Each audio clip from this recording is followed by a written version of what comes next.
Yes, sir. Yes, sir. Top of the morning to the barbershop community.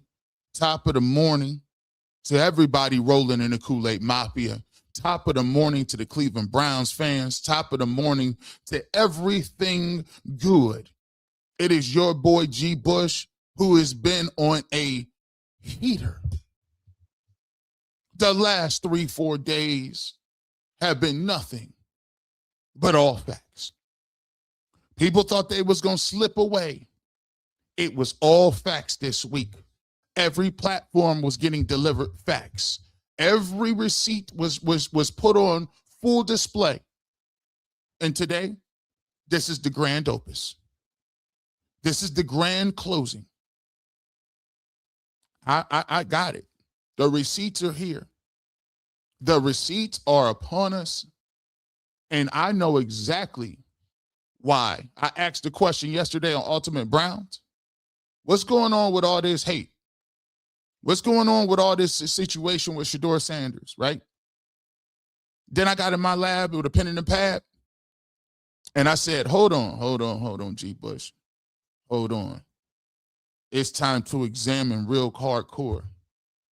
And today, I've come up with the most conclusive theory on where we are today in sports journalism, and it's not debatable.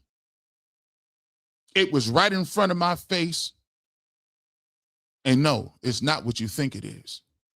We're going to break it all the way down. We're going to break it down today in the only way that G. Bush can bring it in. People is coming around. We're going to get some clips. Ken Carman had to educate a few folks today. I don't know what Chris Fedor was talking about. Well, basketball season's over. Welcome on in, Chris. Welcome on in. Basketball season over, but we got to get you together. Everybody knows what was going on this week. And today, the receipts are alive and well. If you're a hater, sit back and watch. Buckle in. Get your talking points ready. Because today they are dashed right here on the most electrifying sports talk show entity in the entire internet. You already know what it is. It's always, you know what I'm talking about. It's the Browns. We ain't going to do it with them today. They thought I was going to be on chill mode. Dang, G. Bush, you was cooking all week. Every time I seen you pull up, man, you had some crazy, you was doing big, like you was talking big boy stuff. You was talking big boy stuff. See, sometimes I be trying to tell y'all, it ain't about getting all defensive. It ain't about being all inflammatory. See, I grew up in a place where we came from debate classes. It ain't about coming in saying the most inflammatory stuff in the world. It's about being sharp on and quick on your feet. See, if you use the wrong rhetoric, if you use the wrong conversations, people can derail the conversation and flip the conversation and have you going in circles when I want to be on offense. I don't want to be on defense. Who like playing defense? See, them talking points get you on defense. I like shooting. I like scoring. I like to get downhill. I like to get to my spots. I like to get to the lane and finish. I like to get to the 17-footer and pull up at the elbow. I like to get down with pace and space, come off the pick and roll, pocket pass, getting the bigs involved. That's how I do my shows. See, but my pace is different. See, when you go at the same pace, you're easy to guard.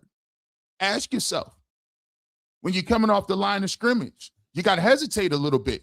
Sometimes you got to walk into it, slide up like I'm Sue Surf. Slide up. Now hit me with my move. Y'all go at the same pace. That's why it's unpredictable what I be talking about. See, this is the difference between me and y'all. I just gave you a basketball, football analogy and battle rap all in the first 5-10 minutes. You know it's going to be electrifying then.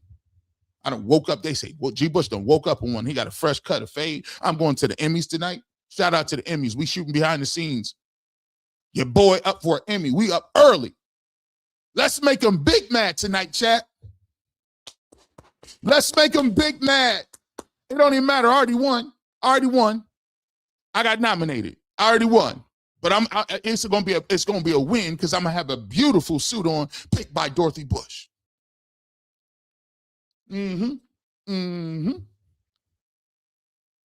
Let's talk about it. I don't want to waste too much time. I'm gonna get right to it. 687 people in here. Hit that like button.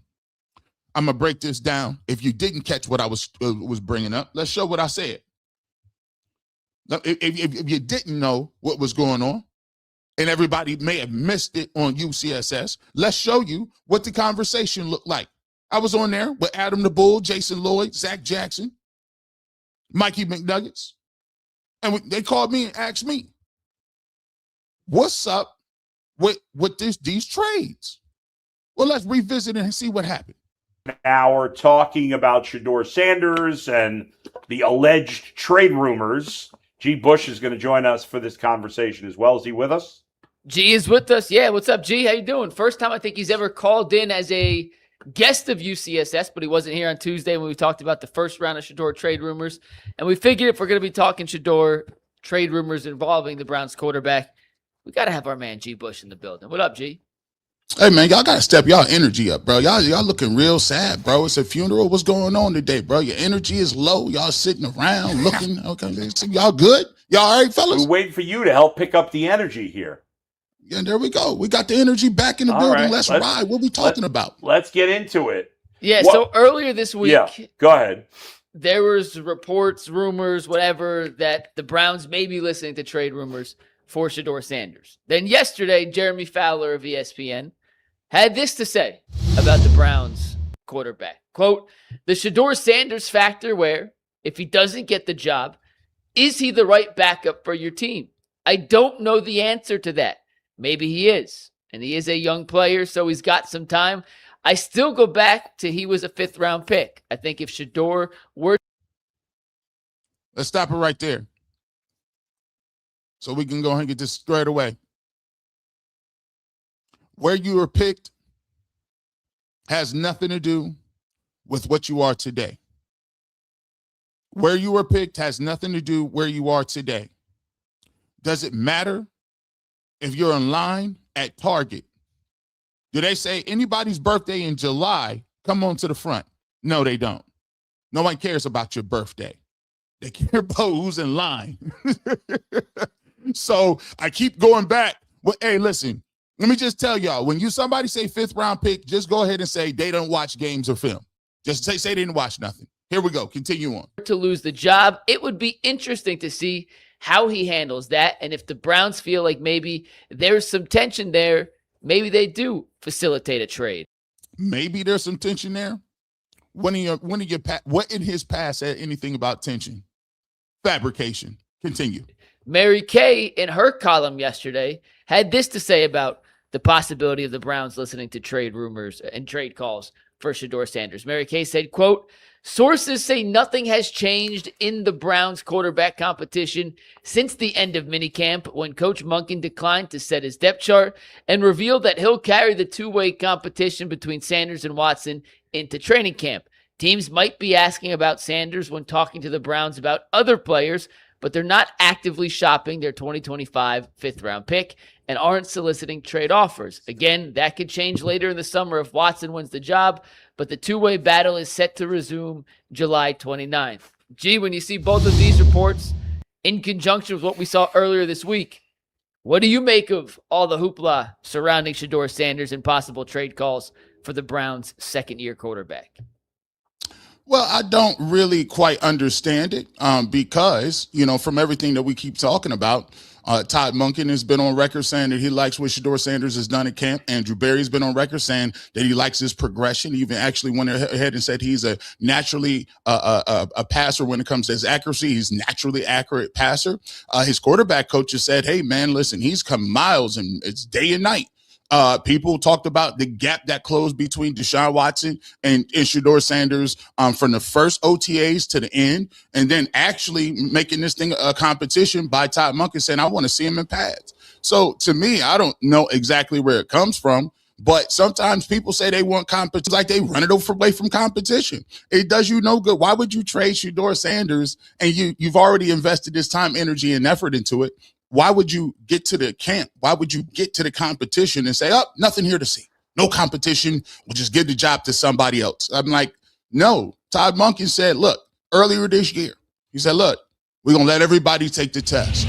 I'm not going to crown the valedictorian in high school, but I find out 3 weeks later, well, actually, the valedictorian is the only person that got a chance to take the test. We don't know actually how smart she is compared to the rest of her class. So for me, I look at it like this. It's a great opportunity for those who really want competition.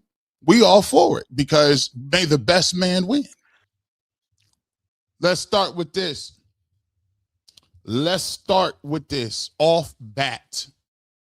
The thing I want to say to all individuals is, whether you agree with G. Bush or you don't agree with G. Bush, when I bring up what I say, I give you point by point bullet points. I give you what the coach said. I give you what the GM said. I give you what his players around the locker room say. I give you all supporting detail. I give you the reason I think so. I give it to you in a concise way where you can go from point A to point D and understand where I'm coming from. Others don't provide that. It's emotion and, oh, well, what about, nah, if I gave you, listen, if I show your work, I need people to turn these papers in. Listen, this is sponsored by TI 86.5 calculators. When you turn that math test in, show your work. Where is it at? I want you to count how many times the work has been shown. I gave you 6 or 7 works cited pages, MLA format, APA format, Chicago manuscript format. I cited my sources. I'm confused why everybody after me don't have none. I don't think anyone is saying trade him now. Because first of all, I don't think there's any market for him. I think it's if he loses. See, also when you debating, never get ruffled. That went right over my head. Where was that? Loses the job. Do you want him as the backup? That's what Fowler was saying. That's what Mary Kay was saying. What would be the problem with him being a backup? Everything that went on last year. Do you really want to relive that? Sometimes you're talking about yourself. No, do you really want to relive that? I wasn't going. A lot of people over here didn't have no problem. Where's the problem? Who lived through something? Only person that turned out for is Kevin Stefanski. Everybody else is cool. Andrew Berry got a raise. Todd Monken got a new job. Shedeur got reps. I'm confused. Well, why did it work out bad for people? So I need the names of the people who it worked out bad for. Well, that doesn't really have anything to do with him. That has to do with the noise surrounding him. But it absolutely has to do with the locker room. Show your work. What locker room? I gave you 6 people. What locker room? I gave you KC Concepcion, Denzel Boston, Quinshawn Judkins. I've given you the general manager. We'll hear from his coach. We'll hear from what? Where are the people? It's 100% has to do with the locker room. Most people in the locker room, if you go ask his teammates, Tyson Campbell says highly great things about him. Denzel Boston, the young guys love him. I haven't heard one teammate yet come out and say, "Oh, Shedeur was a distraction last year." As a matter of fact, I just keep hearing his teammates continue to say how much of a professional he's been, how much he continues to just go in and work. And all Todd Monken says is Shedeur's a worker. He comes in and he works. Now, I think one of the things that people get misconstrued is there's a lot of action on the internet. Yeah, so Shedeur is going to be the lightning rod off the field. So when you say Shedeur Sanders, it's going to be people on the left, people on the right, and they get contentious in them comment sections. But I think them comment sections ain't got nothing to do with Todd Monken.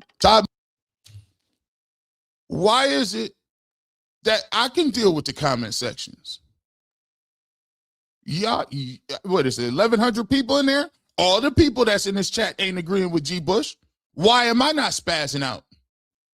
When Dylan Gabriel was playing, Did I spaz out and say, oh my God? No. There's going to be people on the opposite end of the spectrum, but hold on to that thought. Hold on to that thought. I'm going to bring that back. We're going to delve into this a little bit. Monken looks like he's ready for the comment sections. As a matter of fact, he done provided a lot of a nice little quotes and different things like that. I think we get two things conflicted. We get what is Shedeur Sanders in the building to his coaches, to his teammates, to the people in the organization, and the things that surround Shedeur Sanders in the words and comments outside of the building in the internet spectrum, which can get a little back and forth. When is the last time that a coach or teammate came out and said he's a problem, I don't like that guy? On any player in the moment. Brandon Ayuk is taking an L right now. See, I actually be watching this stuff. There's countless people that don't like Brandon Ayuk, don't like him, don't want him back on the team because he's crashing out online. And I don't know if he's crashing out so bad, people is actually talking about his mental health. So yeah, they're like the premise that you guys are in the locker room, and the premise that you got to shut down is, here's the new trend. Anything a coach or player says positive about another coach or player is just window dressing. And really, they all hate each other, and they're never going to tell you the truth. That's the spin.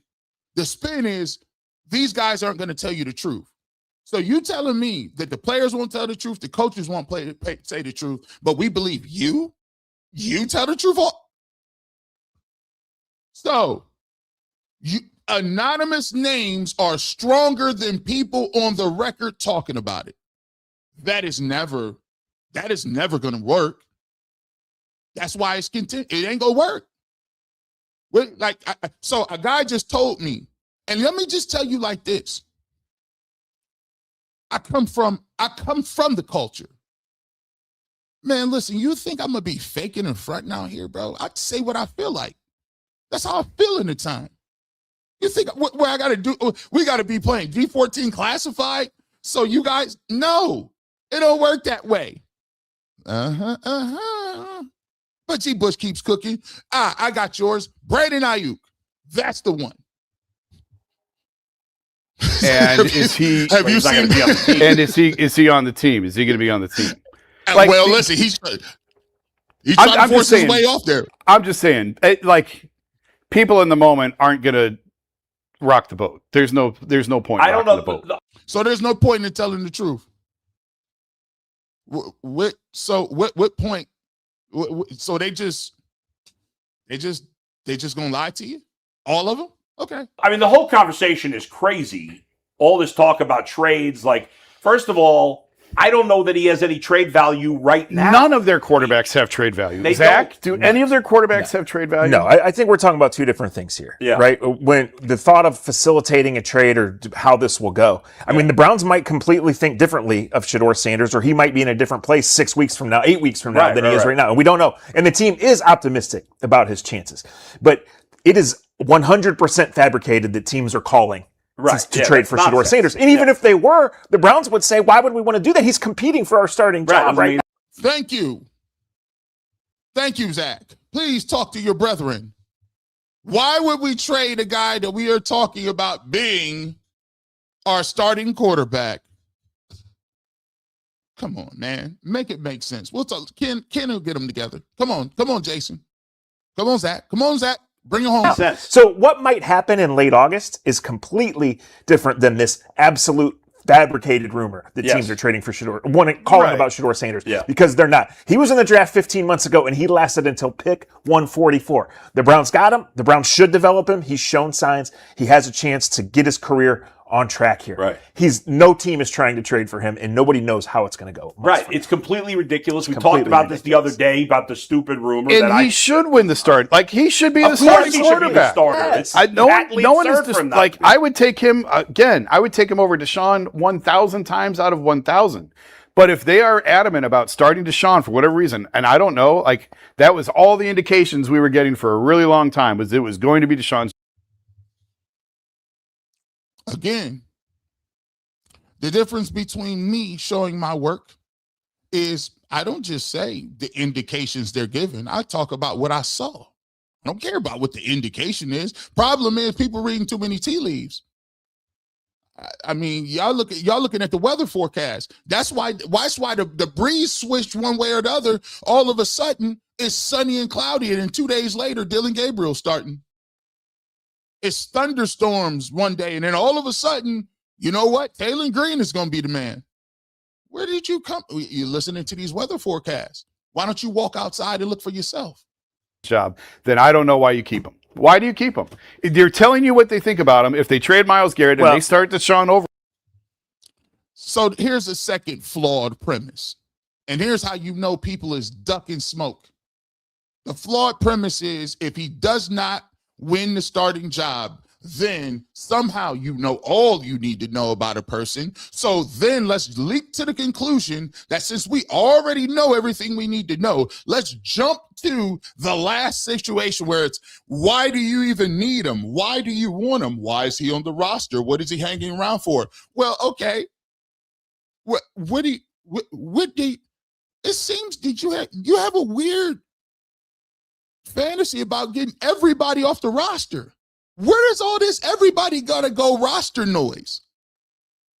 This is the thing I come back to. Everybody talk about competition. No. Everything in your being says, I do not want to see him play. And I'm starting to think it's not because you think he's not good.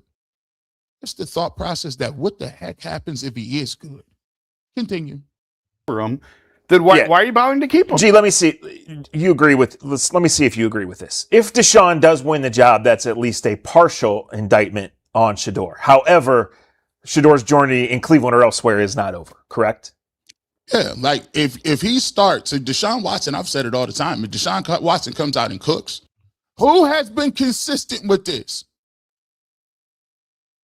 Who has been consistently saying the one thing? If Deshaun Watson comes out and plays and cooks and he is head and shoulders the better quarterback, he is going to play. What do you want me to say? The proof is there. But what happens is you keep trying to set these traps as if so you're going to be like, I got you. No, you didn't get anything. I told you what I felt about it. If Deshaun Watson comes out and cooks, let's go. Okay. And guess what Shedeur Sanders will do? Be a professional, come do his job, encourage his teammates, and continue to work on his craft the same way he did for the first 8 weeks of the season when he was the fourth string quarterback, not the second. So the premise that now the second team quarterback framing, he's not good for that. No, the framing is this. He's still too close to the title for you. He's still too close. He one play away. He one slip up, one interception, one injury that he gonna be back on the football field.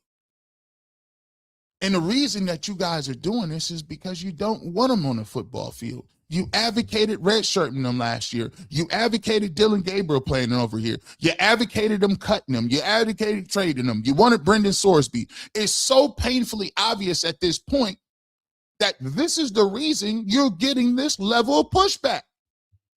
But nobody can, and then I don't know, you get mad about it because people call you out. But then when you have an opportunity to go back on and talk about it, you double down. So people still I don't get it. It's almost like, just let me say what I want to.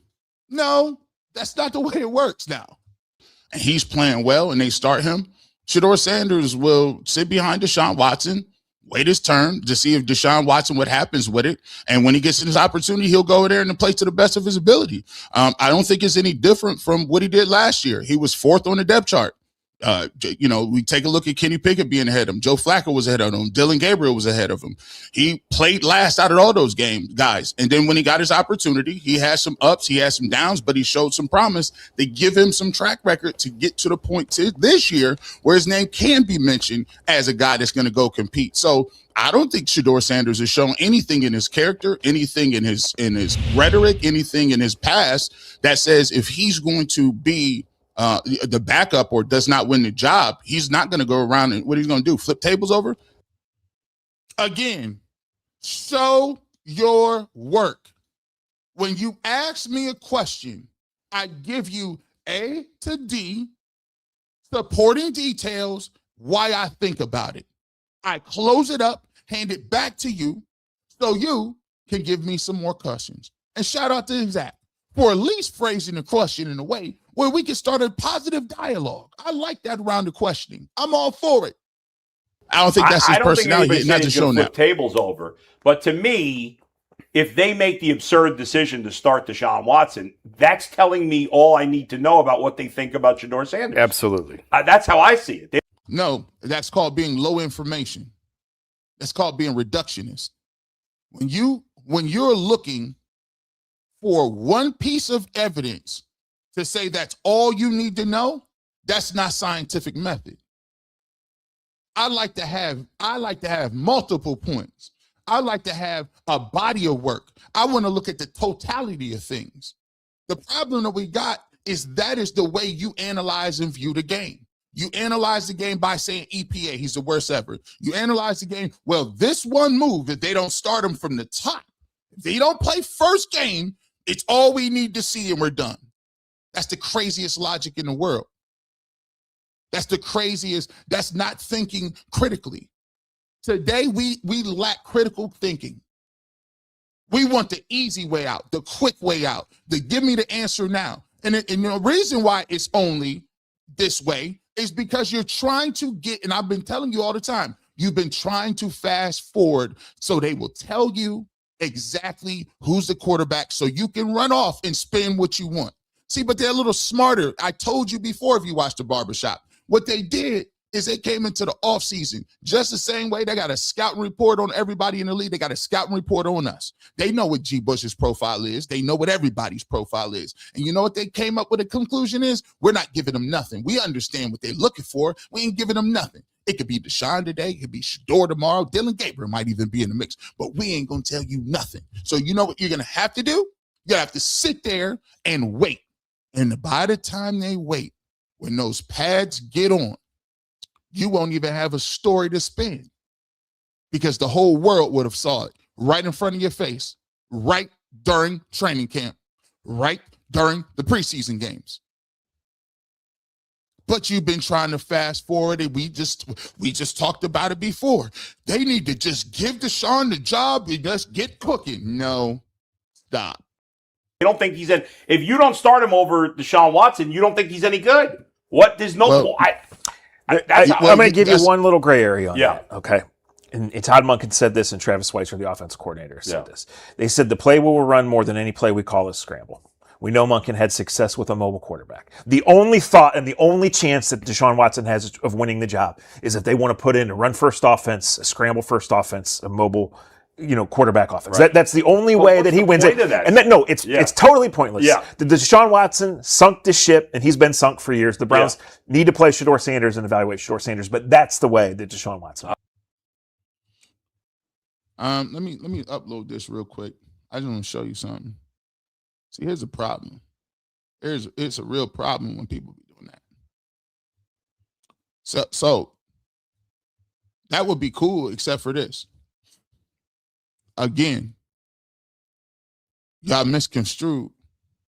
I think the cold part about this is Shedeur Sanders was actually more effective on the ground than Deshaun Watson was in 2024. This is what happens when you go on narratives and tropes. See, you don't really know who's athletic. You don't really know who's mobile. You go on what the consensus has told you. Because you go on what the consensus has told you, you leave yourself open to little blunders like this. If you really want to account, if you really want to talk about mobility, remember, and I brought it up later on in the interview, 7 starts in 2024. 31 rushing attempts for Deshaun Watson, 148 yards, 4 yards per attempt, 1 touchdown, 6.3 yards per scramble. Look at Shedeur Sanders with 10 less attempts, 169 yards, 8 yards per attempt, 1 rushing touchdown, 9.3 yards per scramble. Oh, and by the way, he led the Cleveland Browns in rushing down the backstretch twice. So when you keep bringing up these It's a stereotypical conversation. But then again, this is available for you. All you got to do is look for it. All you got to do is search it out. But no, you want somebody to tell you. If the Browns don't start him, all I need to know is, continue. All right. Yeah, I guess. I don't think it's I don't think it's all or nothing hypothesis. I think that if Deshaun Watson is further ahead and he's better today, does not preclude Shedeur Sanders from still continuing on his journey, still continue to be in Todd Monken's offense and getting better. If he's been getting better from the point he was last year, and they say it's night and day, why would you then not think with more time and more resources and more time to sit and watch? Why wouldn't you believe that he can still take leaps and bounds and still continue to get better? That's part of what being a young player is. Because, if he's being honest about Shedeur improving. Here's the point. You see the premise? Basically, what you're setting up is you're saying that when people are saying things about Shedeur Sanders, when people are saying positive things about Shedeur Sanders, you're setting up and putting doubt in that they're not being honest about that. They don't really mean that. They don't really, they can't say anything. Nobody would ever come out and say, bad things. What are you saying? You're already planting the nugget that you don't believe what the head coach is telling you about the progression of the quarterback. You don't believe what his teammates say. That is a very slippery slope. Because after you start saying, I just don't believe it because it don't fit my narrative, even though there's multiple examples, you start running around talking about the earth is flat because it's inconvenient to what your take is. You start running around and talk about the moon landing because when you are able to dismiss things that are right in front of your face, but elevate things that there's not a name attached to it or a face attached to it or a person attached to it, it's vague. The locker room issues. Which is stronger? Locker room issue hearsay from people we don't know or what Todd Monken just told you in a press conference? Slippery. Then Shedeur should play. Deshaun Watson better from the point he was last year, and they say it's night and day. Why would you then not think with more time and more resources and more time to sit and watch? Why wouldn't you believe that he can still take leaps and bounds and still continue to get better? That's part of what being a young player is. Because, if he's being honest about Shedeur improving. If he's being honest about Shedeur, you see the litany test? See, this is the way it works. See, I break down communication for a living. They put litany test up. This is why when you got a debate, this is why you got a debate. You got to understand what people are saying. If he's being honest about Shedeur. So he's saying that Todd Monken, a new head coach who coaches quarterbacks, he's saying, now I thought everybody else was conspiracy theorists. So everybody else that's walking up here telling you what they've seen from Shedeur Sanders, they making it up? What do you mean if he's being honest about it? I'm just asking. Just asking. Then Shedeur should play. Deshaun Watson's terrible. Deshaun Watson's been a terrible football player for 6 years. He's not been any good for 6 years. And he's not going to be here next year. Right. He looked terrible in all the offseason camps. It's problem is this. I told you what the way it's going to look like. Why do you think I'm calm? Why do you think I'm looking like I'm good? Because I told you what this was from get-go. The problem is they don't like Shedeur Sanders. They do not like Deshaun Watson. And they are sitting here forced to pick between one. That's where you see the uncomfortable nature of it. It's because every time they move too far to the left, it's reminded, dang, I'm actually right. I'm picking Shedeur. Let me jump on the Watson bandwagon. Then they get close enough to Deshaun Watson. Dang it. I don't like him neither. I don't like none of them. I got to go back to the middle. But guess what? They took Dylan Gabriel off the table. They only said it was a two-man competition. And that's the reason you still, as early as last week, was trying to get Sorsby in here or any other replacement. We'll talk about that coming up. But we had to, yeah. It's just crazy. To me, there's no reason to play Deshaun Watson. It's just nuts at this point. That is the reason you have a competition. Because right now, what we're talking about is everybody's headcanon. Everybody thinks about this person or thinks about Deshaun or thinks about Shedeur. The great way to find out about these things in terms of a football player is actually putting pads on them, sending them out against an opponent, and then seeing how they do. That's the problem when we talk football in June and July. There's no data. So what we want to do, the football people, we like data. I want to see Deshaun Watson in preseason. I want to see Shedeur Sanders in preseason. And guess who else wants to see it? Everybody in the organization and the team. So we can have a better assessment come in August when the players get on, and we can watch it all in front of the TV. Gee, people got a little upset about the data last year. People were... Oh, I was ready for that, though. You got to be a little quicker than that. Oh, I was ready for that. Very worked up about the data. You thought you had you one. He's like, I got him. Got him. Look, listen. No, bring that data back. I like this part. See, I like when people get spicy. This is what it's all about. This is good, solid back and forth. Don't be upset. This is what we get paid to do. Here we go. So what we want to do, the football people, we like data. I want to see Deshaun Watson in preseason. I want to see Shedeur Sanders in preseason. And guess who else wants to see it? Everybody in the organization and the team. So we can have a better assessment come in August when the players get on, and we can watch it all in front of the TV. Gee, people got a little upset about the data last year. People were very worked up about the data. Hey man, listen, I like data, man. I like the data that says actually Shedeur Sanders is a better scrambler than Deshaun Watson. You see that graphic?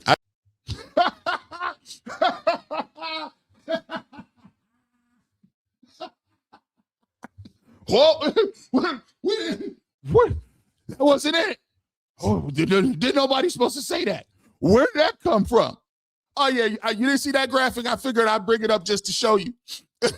Yeah, like that graphic you just said, unless they just can't, unless you want to build it around a mobile quarterback. Turns out, oh Father,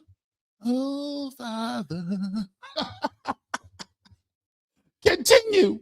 That graphic, yeah, yards per carry, scramble yards. I also like the graphic that Shedeur said. Hold on, bring it back. You got the overlay on, G Bush. You got the overlay on. Where is that? Remove that. Put you back in here. Sanders has thrown for 300 yards. You know data last year. People were very worked up about the data. Hey man, listen, I like data, man. I like the data that says actually Shedeur Sanders is a better scrambler than Deshaun Watson. You see that graphic? I got that graphic. Yeah, yards per carry, scramble yards. I also like the graphic that Shedeur Sanders has thrown for 300 yards. You know who has not in the Browns jersey? Deshaun Watson. I like numbers. Because Deshaun Watson is terrible with football. I'm just saying. I only can get a number. I can. But Watson is terrible.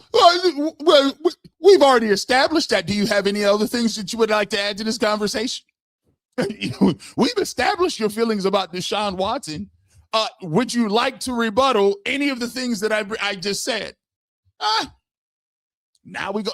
What's the next round? What's the speed round? Listen, we're going to the bonus round. Ask me some more questions. I love these questions. I can get the numbers. It's June 25th, 2026. Was the Browns quarterback room better a year ago than it is today, or is it in better shape now? He thought he said, I got him. Shout out to you, Zach. You're a worthy opponent. Shout out to you. You see how he got his eyes squinted? He said, yeah, don't worry about it. Y'all getting smoked over here. Y'all two, follow the plan. I'm going to get him up out of here. This is some Power Ranger monster type stuff. Yeah, we got a monster ready for the Green Ranger. Let's go. I like this answer. Oh, it's in way better shape this year. Room better a year ago. And I like numbers. Because Deshaun Watson is terrible with football. I'm just saying. I only can get a number. I can only give you the numbers. It's June 25th, 2026. Was the Browns quarterback room better a year ago than it is today, or is it in better shape now? Oh, it's in way better shape this year. Way better shape. First and foremost, I thoroughly disagree. Last year you had a proven NFL starter in Joe Flacco. Joe Flacco? See, we got him. We got him. He ready? We got him. They say, man, yeah, we're going to let him. Listen, we got about 4 minutes left in this interview. We're going to get him up out of here on this one. This was good. They dapped him up. They said, good was Zach. That was cold, Zach. You got him. You got him. He ain't going to have nothing for this one. Here we go. Yeah. Well, here's the thing. Here's the reason why I think the quarterback room is better. Because I think you got a way better play caller calling the plays.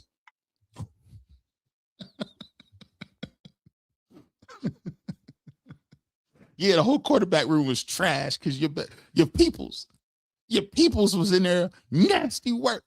What else was different, G. Bush? What else was different? You look at what Joe Flacco was here. He was a starter and he struggled. They benched him, and then he went to Cincinnati and threw for like 600 in the first day. On Monday night, they cut Joe Flacco, traded him to the Bengals. He came out in the all-white Power Ranger outfit for the Bengals. And guess what? Threw for 500 yards with no reps. See how funny that reps thing is? How could Joe Flacco throw for 400 with no reps? And guess what? A few days later, Shedeur throws for 300 or 400 with no reps. Seems like Kevin Stefanski was giving the wrong person reps. These dudes. I said, dang, it's like that? Hey, look, I'm just saying, I look at it like this. Dylan Gabriel got to play 6 games. So if Dylan Gabriel was a starter at some point, and now Dylan Gabriel is now the 3rd quarterback fighting to be the 4th quarterback, that would mean that the new coaching staff believes that those guys ahead of him are better than him. Therefore, it would make it seem like the quarterback room is better.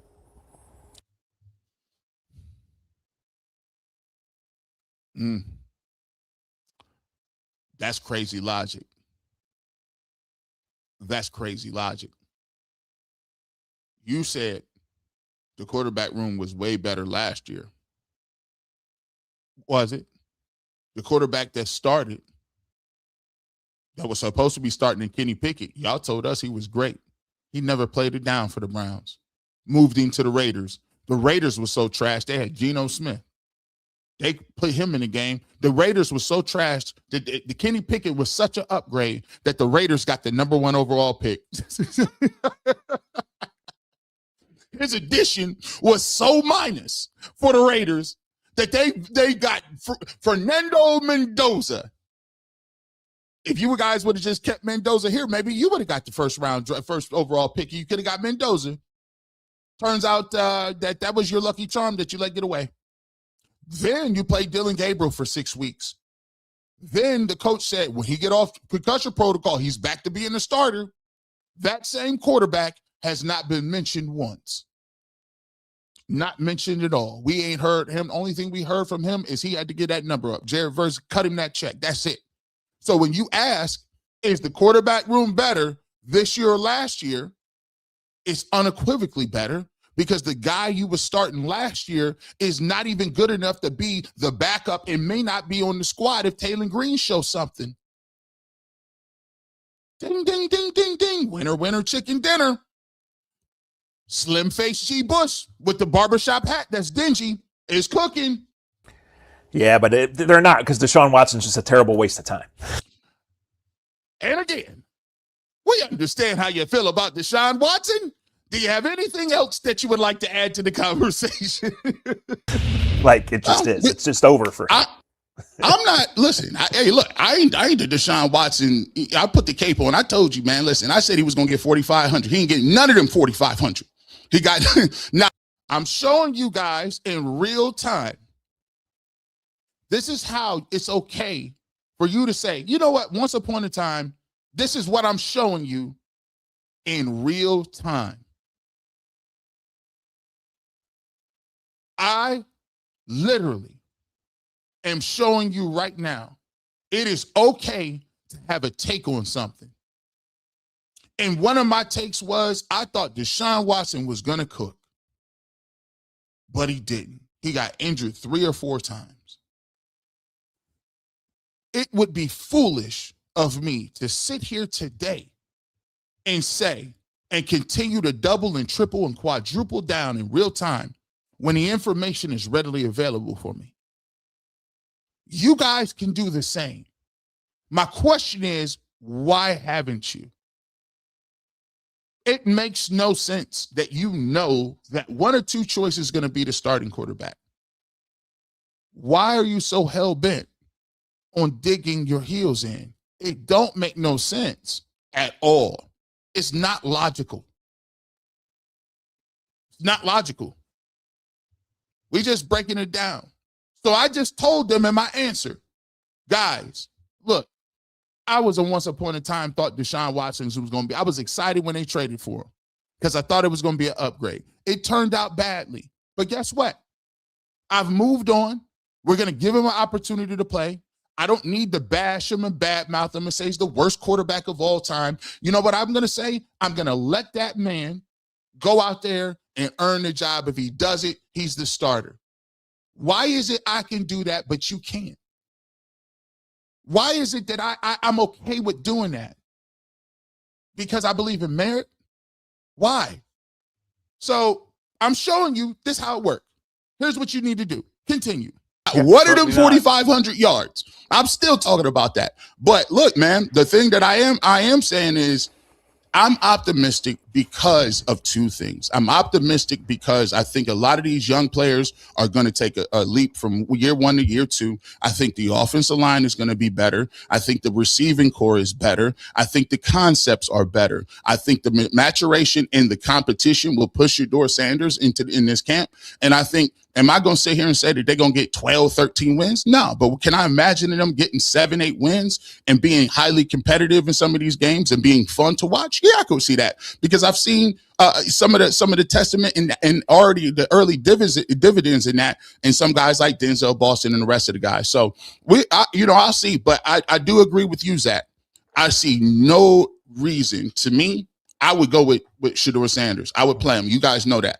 But I'm also a former football player, and I understand about having to go out there and win your job and do it in front of your teammates to solidify in the coaching staff. So for me, let the competition begin, and I'm excited to see it. I don't understand how that part of the way we finish this conversation is missed. That's all that needed to be said.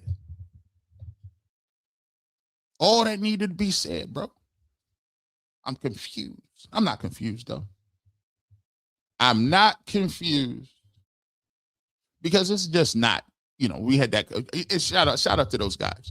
I enjoy verbal jousting. Shout out to Boo. I think me and him and Earl had a great show the other day. Realize this is what we do for a living. So I'm all about two people getting on the camera and talking their stuff. I'm all for two people getting on the screens and putting they content out and say, this is the way I feel and this is the way I feel. It's the reason why we do what we do. But just know, I'm going to come with what I come with. You know what I'm talking about. You already understanding it. But the problem is this. Let me show you something. The problem, guys, boys and girls, it's not about Shedeur Sanders. It's just not. It's about the levels of, and Ken points this out. There's a difference between the guys who think Shedeur can't play and the guys that got this little undertone saltiness. We're going to explain the latter. But first, we got to get to this. Y'all going to leave Coach Monken alone. Losses. And after Myles Garrett, you just have to go above Vegas wins and losses. And after Myles Garrett, it's at 5.5 wins. You were a 5-win team last year. And that was with, again, one of the 5 worst offenses I've ever watched. If you get to 6 wins and the offense looks competent, and I'm assuming the defense will take a slight regression, but the defense still looks like it's got a lot of promise, and you're on the precipice next year of getting your quarterback, there's going to be real hope, real excitement going into year 2 of Todd Monken. I think you're building that bridge, but that bridge, you got to clear a couple of those things, including what Vegas thinks you can do this year. So they win 5. They come in below that mark. Todd had a bad season as a head coach, and you want him fired? I'd probably ask why they won the same amount of games this year as above Whoa. Vegas wins and losses. Whoa! What? What are you talking about? Again, the framing. He won this many games. He had a bad year. You see how quickly. This is why I be telling you about takes. Takes is not done in real times. This is premeditated. Premeditated injury, premeditated fabricative narratives. Where did you jump to if he win a certain amount of games, he had a bad season and he needs to, what? Rewind this. See, this is why you got to watch it closely. He thinks you can do this year. So they win 5. They come in below that mark. Todd had a bad season as a head coach, and you want him fired? What?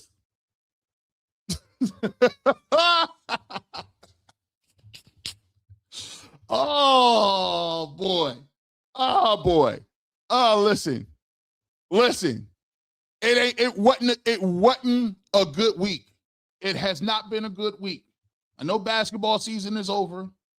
It ain't been a good basketball season been over. What are you talking about here? This is wild work. Open to any idea. I am open to any idea that prevents me from watching Shedeur Sanders play quarterback on Sundays. I would rather poke myself in the eyeballs repeatedly than watch him try to play quarterback at the NFL level. I think that's an insanely hot take. Thank you, Nick, for this medium of a pushback. It's mild sauce, but continue. This is the wildest take I've seen so far. It's not. Yes. He was statistically one of the worst quarterbacks that we've ever seen. Yeah. No. Oh, he's one of them EPA guys. Oh, okay. All right, man. I call it it's like the flat earth. Okay, he's one of them EPA guys. Here we go. I think I've heard everyone pirate that take, and the truth is, it's not pirating when it's actually true. Yeah, but sorry, parroting it. That's a different one. Everyone has said it, and then you actually put on the tape. He really wasn't as bad as the stats say he was. Yes, he was. So you got to drill down on that tape. You let him off the hook on the tape. You let him off the hook. Bring that tape up. Was he the worst quarterback you seen when he was dropping dimes against the Bills? Was he the worst quarterback you seen when he threw that joint to Isaiah Bond? Was he the worst quarterback you seen when he showed his men? You let him off. Don't let him off. He made a couple of plays downfield with his arm. Not a couple. Every now and then he extended plays. He was terrible. He made some plays downfield with his arms. He extended plays. He threw for more yards than any other rookie quarterback, including Tyler Shook and Jackson Dart. He's thrown for 365. He broke a record. He run his first starting game on the road since 1994. Can we keep going? Which one? He beat 2 division opponents at the end of the year, but Lyman already done started the conversation about it's disingenuous to count those wins when Joe Burrow was playing. Oh, I think Aaron Rodgers was playing too. But continue on. He had more interceptions than touchdowns. He had a terrible EPA per play. Oh, he an EPA guy. Here you go with the EPA guys. You can't convince them when we was on the moon. Absolutely not. Stanley Kubrick shot that. Stanley Kubrick shot that. We wasn't on the moon. Terrible success rate, terrible completion percentage over expected.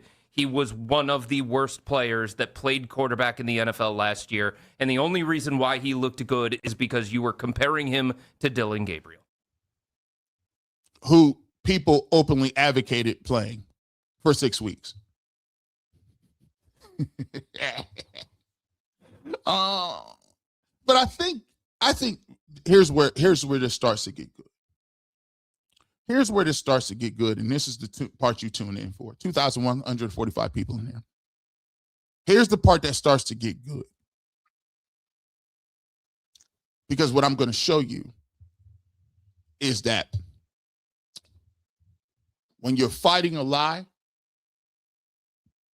you're not fighting the actual what they're saying. You fighting the energy of denial, and I'm just going to say it, and I'm going to keep saying it. I'm going to keep saying it, right? So what I always got to do is actually show you. So when you said that, I go show you the credibility of somebody else who said this.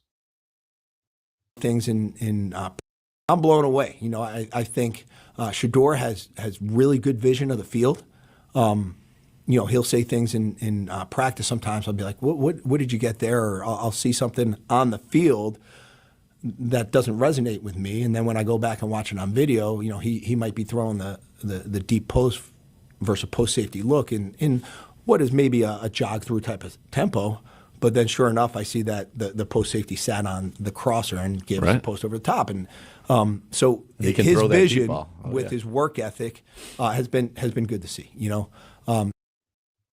So what I like to do is I like to show you the difference between just saying stuff over and over again and the difference in what it means to show your work. Show your work. Don't tell me about nothing. He's just terrible. Every time I get in a conversation, I need you to say and argue your point without saying terrible. Don't say terrible. I need you to find a new word in your vocabulary. See, what this quarterback coach has shown you and told you, which you might not understand because you guys aren't breaking this down or you don't want to understand this. He's saying that there are times on the football field, Shedeur Sanders sees something, whether it's in a zone or a coverage or something, and he throws a route that may not even be the primary target. The coach says, I don't know why you threw that. Why'd you throw that? Shedeur said, I saw X, Y, and Z. They get into the film room. Coach looks at the tape with Shedeur. True indeed. The underneath route was taken away by the coverage. Shedeur anticipates, goes up top, and throws the deep post. And he has to come back and say his field vision is tremendous. What he's talking about is the feel that real players have. There's a thing about understanding and way you looking at something in practice, but then there are people who just got it. The it factor. They ain't got it's just there. The innate ability to understand and to anticipate. The innate ability to make plays outside of what other people may see. I understand if you ain't never made no plays. I get it. I understand if you ain't never jogged and ran and tackled nobody. I can understand it. But there's always a blind spot for individuals who live in a black or white world where it's either all great or all bad. The nuance comes from the study. The nuance comes from the game. The nuance comes from the studying of the art of football. It is a beautiful science. But you guys don't understand gravity, physics, aerodynamics, none of that. All you know is outcomes. We don't deal in outcomes when it comes to sports. The only thing you can do is control the methodology. Everybody knows this scientific method. You do it the same way. You do it no matter what. If you do it the same way and the methodology is correct, you don't worry about the outcomes. Because what you're worried about is the consistency and the habits. But then again, EPA wouldn't tell you that. So let me get to where Ken Carmen says something. We working on it. We getting down to it. Let me see, Ken. Talk to me, Ken. Ken Carmen blew a hole into the argument. Black Hoodie Ken. He getting tired. He getting tired of coming. He getting tired of y'all coming up on his show, bringing them lame narratives. Ken's starting to get upset. He tried to protect y'all for a little bit. Ken was trying to protect you. It was cool for the ratings for a while. But as we get closer to camp, Ken ain't no fool. Ken understands there's diminishing returns on this rhetoric. Because at some point in time, even the most fiercest Shedeur Sanders or fiercest Deshaun Watson critics or unoptimistic Browns fans is going to lock in and say the season is around. When them pads get to hitting, the problem is y'all don't understand it.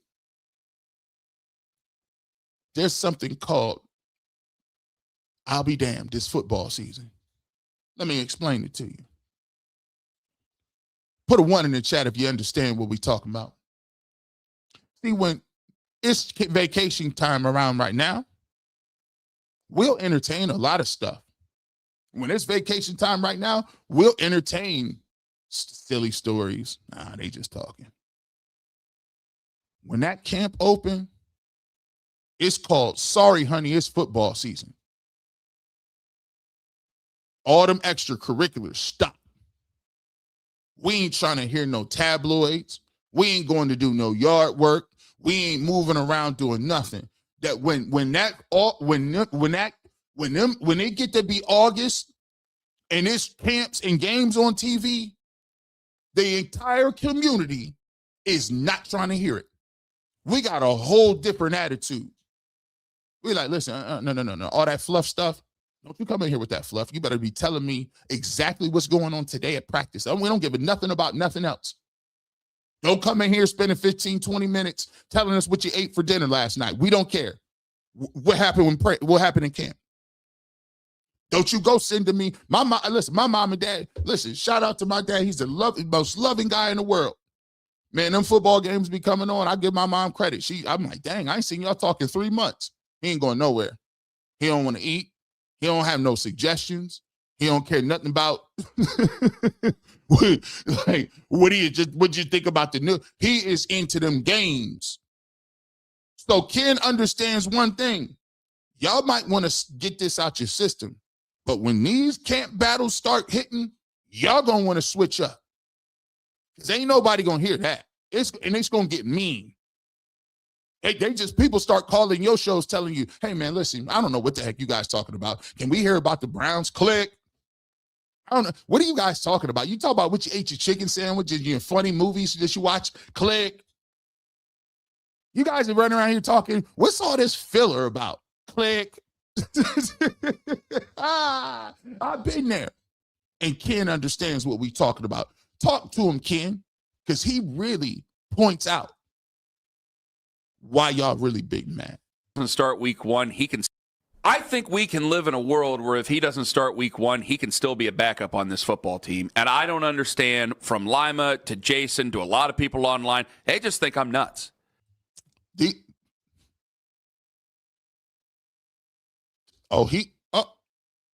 Black Hoodie Ken? Oh, you mad? He getting y'all together. Listen, I was playing along with y'all for a minute. If y'all better come up in here and talk like y'all got some sense in my house. Don't you come up here and doing that now. Now, I'd have been good to you now. I'd have been good to you. Haven't I been good to you? And you come up here spewing that. It's time out for it now. It's time out for it. Go ahead, Ken. Talk to him.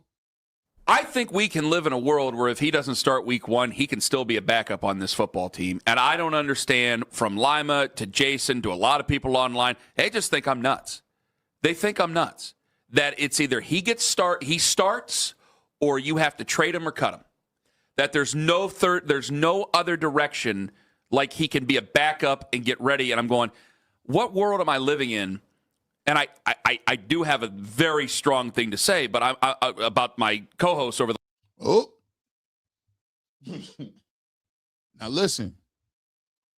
Let me tell y'all something. I'm the peek behind the curtain. You know, I'm the big homie, and you know what I'm saying? I've worked with a lot of people. It's very rare to hear somebody say stuff by name. It's very rare, them names. I'm like, dang, you didn't call it? You got names? Names? He said, I'm going to say something very strong. Go ahead. Daryl looking like, why didn't you tell me I shouldn't have said that before the show? Why didn't you tell me I was out of pocket? Thing to say, but I about my co-hosts over the last couple of days about this. But I'm going, what world am I living in that this happens all the time? Like, I don't think it's worth it to sit here and have all this, and then if he doesn't get the starting job, to cut him or trade him. I think that's insane. Well, I do think that there is a world in which Shedeur Sanders might not be on this football team at the start of the season. Okay, why? You see, when he gets to that why, remember, boys and girls, the thesis of this is sponsored by Rosetta Stone. Why? Show your work. Now watch the answer. Do you believe this work is shaky or solid? Because this didn't come out real smooth. I like the rebuttal, Ken. Why? Quickly. At the start of the season. Okay, why? How? What's the world? They do trade him. Do you believe that they're calling about Shedeur? I do. Follow-up is devastating. If you watch interviewing, that follow-up. Why are they having calls to trade him? Now you're scrambling a little bit. Running back. Bring it back. Hey. Chill. This football team at the start of the season. Okay, why? How? What's the world? They do trade him. Do you believe that they're calling about Shedeur? I would not be surprised if teams were inquiring. We didn't say surprised. We asked you a point-blank question. We didn't say, are you surprised? Wouldn't be surprised. Surprise is not the bar, counselor. I asked you, are they referring and calling? And I would. And it's Andrew's job to answer the phone. I don't think that Andrew Berry is shopping Shedeur Sanders. And there is a major difference there. We didn't ask for the explanation and the major difference. I asked you, counsel. Objection overruled. I asked you, please answer the question. I asked you, do you have any reports of your knowledge of anyone through your sources saying Shedeur Sanders is being actively shopped by the Cleveland Browns? Yes or no? I ain't a lawyer, but I used to watch though. I used to watch NCIS though. I stayed at a Holiday Inn Express though. But Ken points to something. Ken look like he out here look like Carl Monday. He looking like he's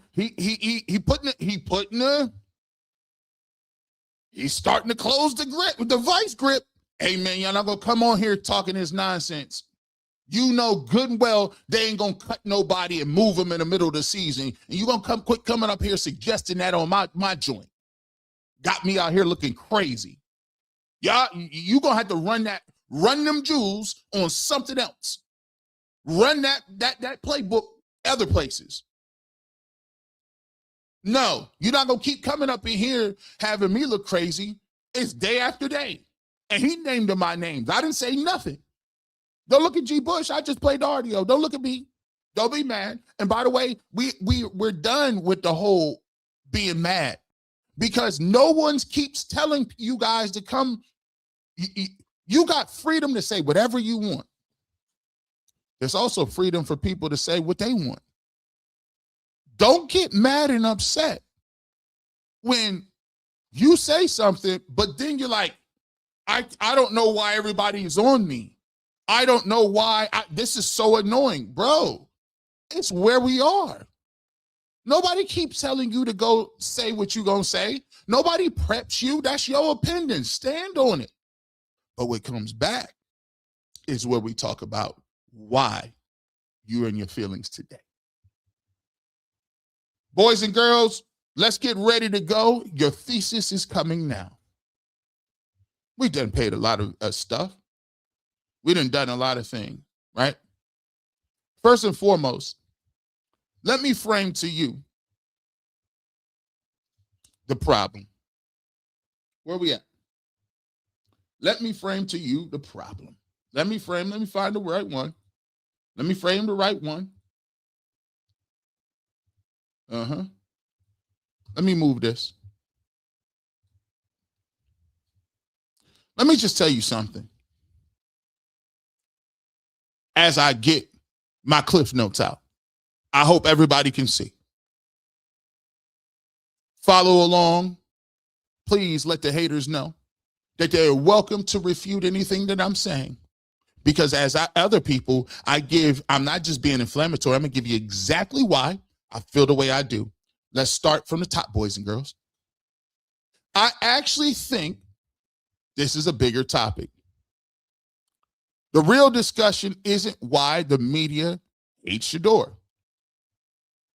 It's, has the media changed the way sports media covers athletes? The framing is broader, more defensible.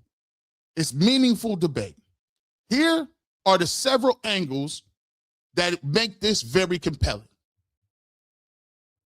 Social media effect. 20 years ago, journalists mostly answered to editors. Today, they are also responding to fan quote tweets, YouTube clips, thousands of comments every single day. Does that pressure change coverage? I'd argue yes. When fans fight back, does the coverage change? This creates a feedback loop. Reporters establish opinions. Fans push back. Reporter defends opinion. Fans become more hostile. Coverage becomes even more personal. Everyone becomes entrenched. It becomes a cycle instead of objective analysis. What Ken is telling you is factual. It is not about what Shedeur Sanders is and able to play. It becomes this. You said something, and it's your opinion. Somebody else on social media gave you their opinion. You're not used to hearing opinions. You're not used to hearing pushback. You're not used to being the person that has to go back and forth. You've been pushed and you're accustomed to being in a position of authority in the information system. So when you get pushback, it's threatening. Because in your mind, you go to, who do these people think they are? It's dangerous. It's dangerous. Here's an interesting angle. Some conversations about Coach Prime fans, Shedeur supporters, Colorado fans, and Browns Twitter, eventually the player almost becomes secondary. Fighting in the comment sections. When reporters start arguing with fans, everyone loses. Ask, should the media members even engage with fans? Or does the blur of the line between reporting and debating disappear? You see, what happens is, instead of it being Shedeur Sanders, people are bringing in all kind of other little conversations that they didn't had on Reddit, the comments section, YouTube, Twitter. Somebody done called them something they didn't like. You've been in a thread for 4 or 5 days with somebody going back and forth. It didn't get explosive. You're cursing at each other. And now when you come on the radio or you come on the television, you come on whatever you're doing and reporting, guess what? That follows you. The slant follows you because you're not arguing about whether somebody else can play. You're arguing about whether or not you agree with what somebody said with Coach Prime. Is the CU aunties delusional? Does Shedeur Sanders have cult followers? They are entitled. That's why when you ask them to show their work, it's hard to show your work when they know the work doesn't match up.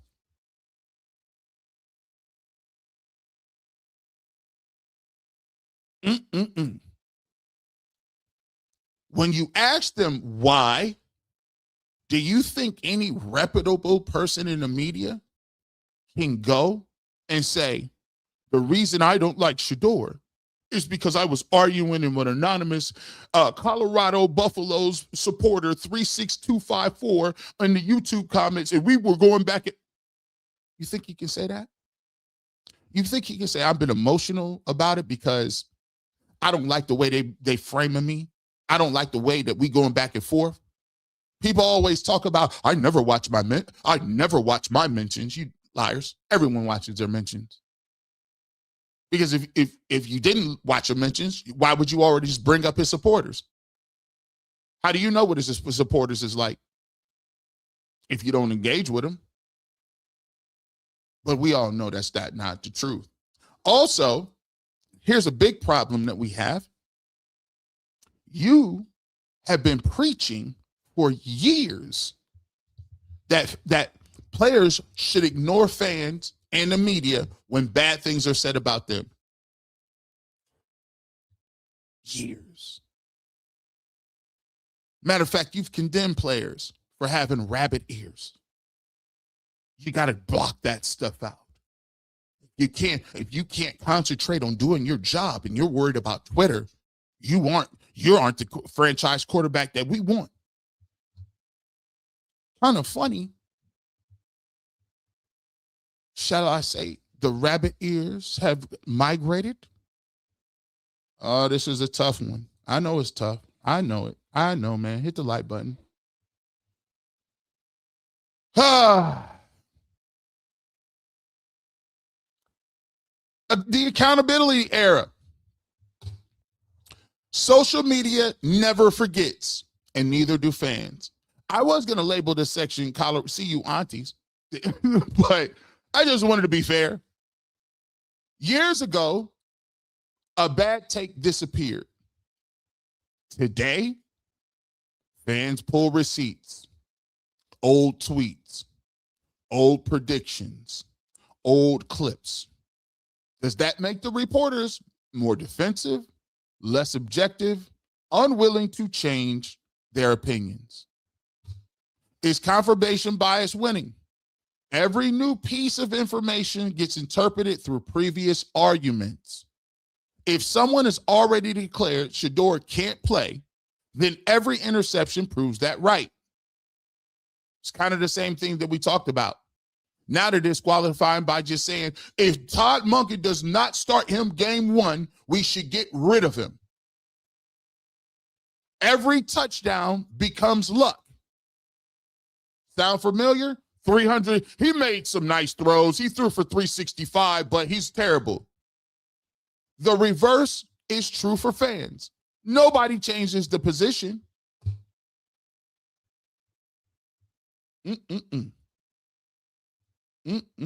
Let's get to the last one. The player at the end of the day doesn't even matter anymore. The debate shifts from can he play to I need to win this argument. I just showed you. Again, the way I set my stuff up, I don't just tell you. I gave you audio, visual, narration, and then drop the text so you can see it. Because I showed you in real time that the player does not even matter anymore. It is now shifted to I need to win this argument. Now every practice clips becomes evidence. Every rumor becomes ammunition. Talk your talk. That's it. Thesis. Boom. It's right there at the end. It's not about whether these are true rumors. This is free ammunition. I'm hearing Shedeur is getting calls for trades. I'm hearing people around the league say he can't be a starting quarterback. I'm hearing the Browns are putting picks up for Sorsby. What I'm hearing, I wouldn't be surprised if you're not sneaky. You're not that logical. Every single rumor becomes silent ammunition. Because now if I can't win the argument online with his people, I can just rile them up and get them angry and rage bait them by creating these little innuendos about what's really going on, because I get to write that. Stop. Well, guess what? The game's over. It's all over. Because now players ain't dealing with it. They ain't really dealing with it like that. And then you got people around there. Listen, like I said, I didn't create receipts. I kind of made them popular a little bit. But hey, you don't got to tell me what I'm. It's other people. It's a line full of people. Listen, you know how many independent media is out there? It's hundreds of them. They all out here creating content. And the problem with y'all is they low-key outworking you. They're low-key outworking you a little bit. You know why? They're doing live streams. They're doing graphics. They're linking up with one another, creating content, creating community, supporting one another. So you can print whatever you want, but it's an army. Your one blog that you work one time a day ain't never going to hit different than 75, 80 different people out here putting in work consistently. It's the thing about it y'all don't really understand. One thing I will say is I've been on this internet more than anybody in the industry. I understand intimately how the algorithm works. And the algorithm cares nothing about your insecurities. You know what they care about? Action. And as long as they keep coming with this action, the algorithm is going to put it out there and it's going to ask the people to make the choice. I called myself the people's champ because I knew intimately that in this game, it ain't about who backing you, who said, because I said. The people choose. Every single day, they're going to suggest a video. Is it going to be yours or theirs? Asking. Hey, listen, ain't no emotions in this thing. The game is the game, always. Let me throw this last little point up here so we can understand it, so we can delineate, so we can deliver.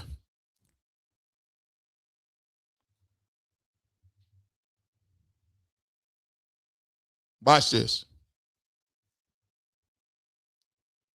Just a little bow to put on this. Y'all ready? This is why it's different for me. As a former athlete, I understand the spotlight. I know what it's like to play well in front of thousands of people, and I know what it's like to fail in front of them too.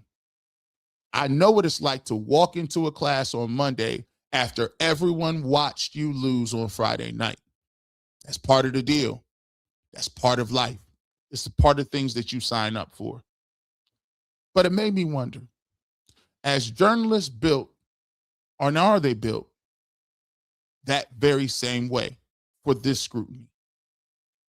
For decades, reporters evaluated players every day, but the players rarely had a platform to answer back. Fans had opinions, but there wasn't an instant feedback loop. Today, every article, every tweet, every television segment, every prediction is immediately dissected by thousands of people. Every old take can be replayed. Every prediction can be graded. Every opinion has receipts. That's a very different environment than the one many journalists entered the game with. So here's my question. Has social media changed sports journalism? Not because criticism is unfair, because the people doing the criticizing are now being evaluated in real time. Just like athletes, they've always covered. And when that happens, does it become harder to separate objective analysis from defending your own credibility? When fans constantly challenge your opinions, is there a temptation to double down instead of reassessing? Does the conversation shift for what's best for the audience to who's winning the argument? That's the part I find fascinating, because sometimes it feels like athletes stop being the story and the story becomes the battle between the media personalities and fan communities. That's food for thought. You do the dishes. Now, as I always say, hit that like button if you're here. Here's where you transition this. It's always great to point out where people are in error of, but it's also your responsibility to give context. But context is great, but show them the other side. Show them what we've been missing. Show them what is not being covered.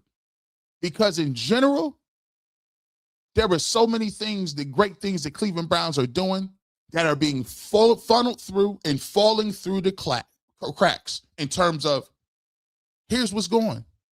Here's what we're doing. Here's the great things that Cleveland Browns are doing. Right? Let's talk about one of these things. This just goes to show you. It just goes to show you.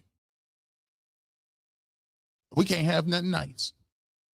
Top 100s come out. Carson Schwarzenegger is 90. Okay, let's go. Double down. Double down. Do it. Double, triple, quadruple down. Let's go. The top 100 popularity contest of the NFL is out. Thank God. You know how the top 100 is compiled, right? It's a survey among players. It's a popularity contest. I'm sorry.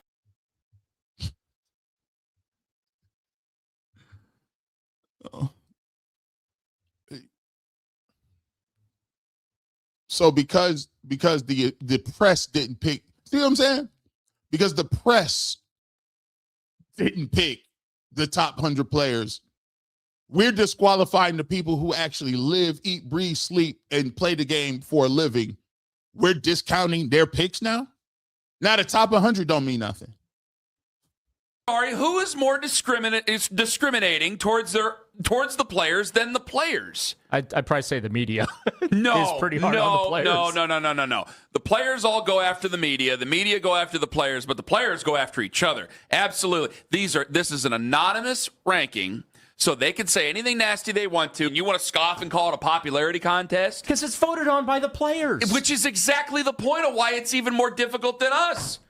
Guys get into the Hall of Fame. Why? There's some guys, and you know this, who are just in the Hall of Fame in multiple sports. Not really exactly for what they did, but because they were good with the media. Ken is cooking. Where? Oh, my gosh. Are you setting him up exactly? I feel bad, bro. He's out here. Hey, listen, I don't know what he drank in his coffee. Shout out to the Rockets football. I mean, good gracious. He out here kicking that G. Let me find out. Are you a barbershop member, Ken? Are you a subscriber? Because this line of rhetoric is not like you. You're going to have conversations in your group chats about this because you're cooking. This is cooking way too much. He just put the whole. This is why today you see it. I tell you how they actually be thinking that they are the deal. They think that they pull up and they are the reason you pull up to watch games. It's them. You want to scoff and call it a popularity contest? Because it's voted on by the players. Which is exactly the point of why it's even more difficult than us. Guys get into the Hall of Fame. Why? There's some guys, and you know this, who are just in the Hall of Fame in multiple sports. Not really exactly for what they did, but because they were good with the media or they were in broadcasting afterwards, which is fine. It is a Hall of Fame. You have 100 players here out of 1,696 voted on by their peers anonymously. Daryl, again, you've been around the NFL for 25 years. I just 25 seasons. I don't get excited by this at all. Well, then I don't. Then the season's just going to be a dry fart for you because there's nothing else to be excited for unless they actually go out there and win. It's either this or quarterback arguments or possibly trading Denzel Ward anytime a cornerback gets hurt or arrested for being charged with kidnapping and robbery. He just gave him the whole playbook. He just told them what they will do the whole year. It's Denzel Ward trading, look out. Quarterback controversy, look out. He said in real time, how do? You're around the team. You've been doing it for this long. If you don't got nothing else, bro. Whew. In the NFL, that doesn't happen every day with cornerbacks. So it's either that or this. I'd much rather argue about this. And since he ain't gonna show you this, I will. Cut open against the Packers. See, it's actually great to actually show the players, show Carson Schwarzenegger what his personality is like, show the way he goes about the game, show what he can actually do. Because we don't pull up to watch none of y'all. We really don't. You're not the story, bro. Actually, just go ahead and let Carson Schwarzenegger cook. Around the league. That's what I'm talking about. That's what I'm being excited about. Huh? That ain't something to be excited about, people? Huh? I mean, this is why. Maybe I'm just a little old washed up football player. But for me, I get excited about stuff like that. I get excited when I see them pads hitting. The first play, tone setting. It's something different. I love talking to y'all. But there's something about the physicality of football, about imposing your will on another man. Something about going out there understanding, I got my ass knocked out and I got right back up. And I'm looking for the next dude so I can find him. Man, I get chills sitting there watching them plays like that. You got one of the best in the game you got one of the best dudes in your team. And imagine somebody saying, I don't get excited about that. Well, maybe they ain't in you, bro. It ain't in everybody. There's a little competitive nature that run through some of these salty old dogs. You know what I'm saying? Forgive me, I get a little excited when I get to see people out here in the Cleveland Browns uniform running through people. You got you the defensive rookie of the year. Your goal in this league is to do what? The goal in this league is to get top 100 players. And you got you one. What you mean you can't get excited about that? What you get excited about then? Maybe we're in the wrong profession. We're in the wrong. Let me tell y'all something. Let me adjust my seat real quick. There's too many people trying to look cool. Too many people trying to look cool. I don't really even I don't like this topic. I don't like that topic. I'm bored. Listen, it's gonna be a dumpster fire. I don't even really like none of this. I'm not excited about this. Then they might ask you to jump up here and talk about how not exciting you are. That ain't cool. That is not cute. That is not what people is looking for.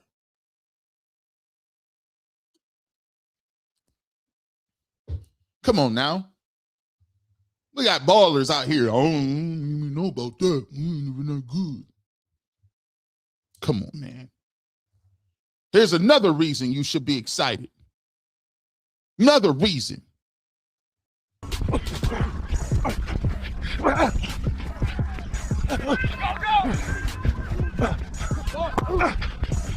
Jerry Jeudy, that's how you work back to the football.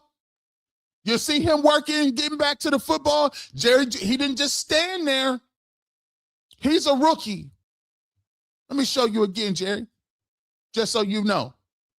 So you know, this is a young boy, young Denzel Boston. Look how he's working across back to the line of scrimmage, marrying this quarterback. Look how he comes back to the football. Watch the scramble drill.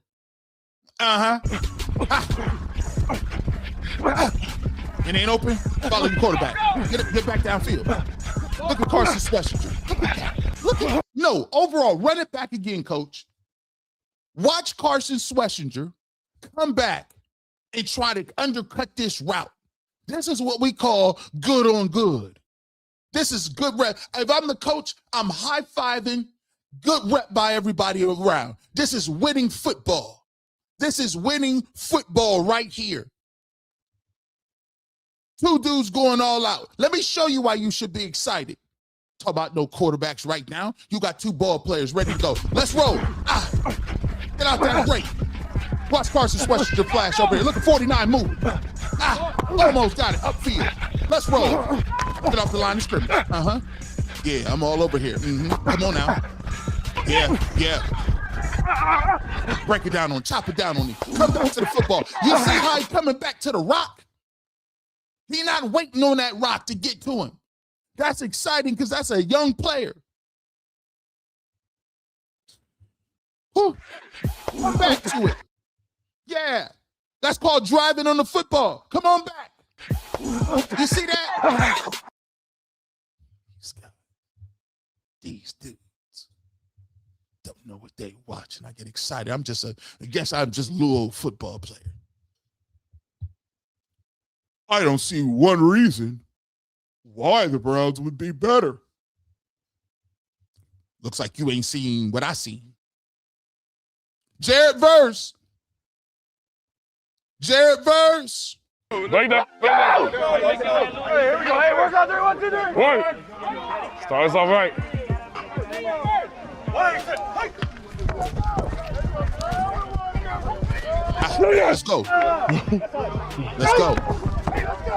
Let's go. Finish. Now you lost. Don't worry, you lost. Hey, your bag was close. Yes, sir. Let's go, y'all. Don't me. Don't. 3, 1, 2, 3. Go. 3, 1, 2, 3. Go. Look at this acceleration. Retrace your steps. Yeah. Hands. Get on me. Hands. Act like it's in game. Rush them upfield, cut, and work your way inside. Okay. Hey, you see how you out here coaching these folks up? He just got off the bus, off the plane. Yeah, your hands, bro. He talking that hands. Yeah, we gonna run it like we in the game. Save your best for last. You talking about these dudes running around here talking about what they think. I'm showing the people what you should be thinking. Show me, put a 1 in the chat. Put a 1 in the chat. If what you seeing from these young dogs, say anything about them laying down and winning 2 games. What about 2 games do you see in this? Run the beautiful bean footage, G. Bush. It shouldn't be Adam, it should be up. It has to change. It's a 1, 2, cut, and then go to the quarterback. We can't get tired. We don't got that luxury, right? Hey, we can't get tired. We ain't got that luxury. These dudes out here faking and fronting. I need everybody, when you get done, I need every beat reporter, I need everybody covering the Browns to get out there. I need you to go get under 225. Matter of fact, I need you outside running sprints. Y'all got to earn it. You ain't got the time to be tired. We can't get tired, baby. Once you're able to touch him, remember, their arms are longer than ours. Once you're able to touch him, and he's able to touch you, make sure your hands moving. Always keep your hands up. Hey, where we at? We over here? You getting all that today? Hell nah. Y'all earned that month off. Y'all earned that month off.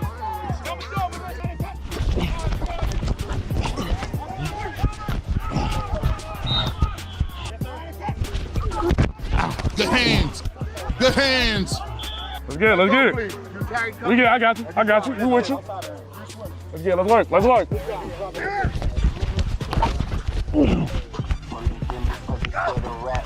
When you low and under control, you right here, they can't get your whole chest. Knocking their hands off. You don't want them to ever touch your chest. Okay. So the second you do this, like you gotta think about it. The second they even see you shoot your hand, they shooting their hands. Okay. So you gotta match that. This dude out here, man, he'd earned this dude out here. That's what leadership look like. This what leadership look like. He ain't stopped talking. He ain't stopped communicating. He ain't stopped motivating. He ain't stopped being out there with these dudes ready to go. Why is nobody, this is my problem. This is available. This is a travesty.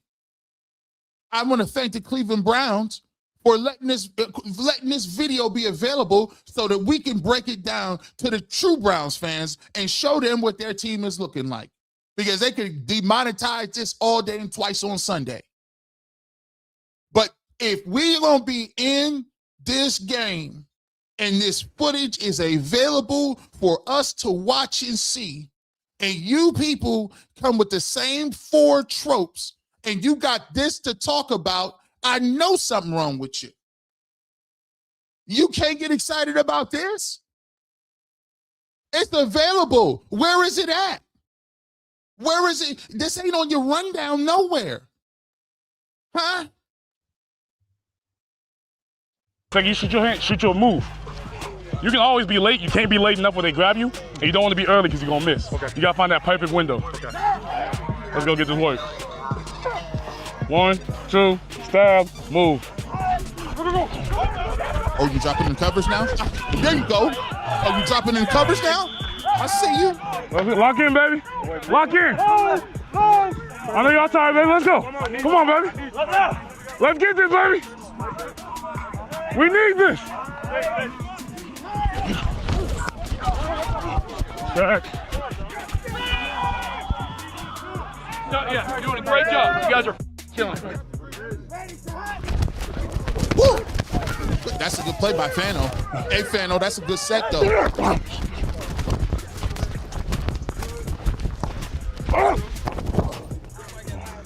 I ran out of moves.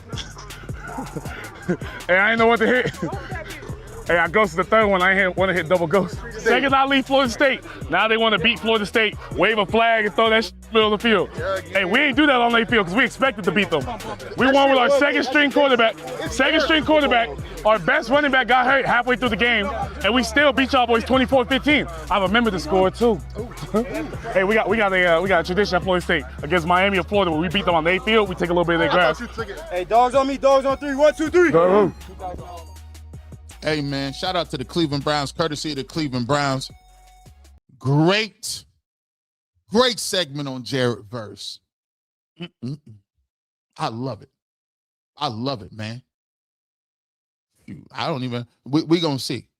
They had some music in there. Rosie looked at me, dang, boy, you gonna mess around and get us demonetized playing on that stuff. See, Rosie will figure it out. We'll get it taken out, right? Rosie will figure it. We gonna get that taken out. But here's the problem. I don't care nothing about no demonetization. You know why? Because I need you to see it. I need you to understand there were some great things going on in the city of Cleveland with the young Cleveland Browns. There's young players that you should be proud of, young players that you can get excited around, young players that you can wrap your arms around, and young players that's willing and ready to get the opportunity to grow. And it's one thing to say and point out how people be lost about something. It's another thing to continue to bring receipts and then talk and combat. But sometimes you got to be on offense. Sometimes you got to stop convincing somebody. At this point in time, we've already shown you what it was. You know why people is in their feelings. You know why the takes is what it is. We've already established it. We've given you notes. We've given you supporting detail. We've given you video. We've given you archives. We've given you all the above letter D and telling you why the narrative is what it is. But just like I told y'all earlier, it's getting late in the summer, boys and girls. It's getting late. And I'm just letting y'all know, the people, they're going to be less receptive to that as the weeks goes on. As the weeks continue to roll on, people going to be less and less receptive to the tabloids. They want to see what I just showed you. They want to know about their football team. They want to know about Jared Verse. They want to know about Spencer Fino. They want to know about Denzel Boston. They want to know think about this. Think about this. We sitting here talking about Sorsby. Where's the Mike Rutenberg interview? Ain't no Mike Rutenberg interview about what you're gonna run new. Where's the Schweitzer interview? Where's the philosophy? You got a new coach, new offensive coordinator, new quarterback coach. Where's the interviews talking about the philosophy of what they're gonna bring to the table? Where's the DeJuan Jones, Mike Hall, guys coming off injury? Where's the Cedric Tillman talking about the make or break year? We ain't got none of that. Where's the Quincy Williams interview at? Talking about what he gonna bring to the table.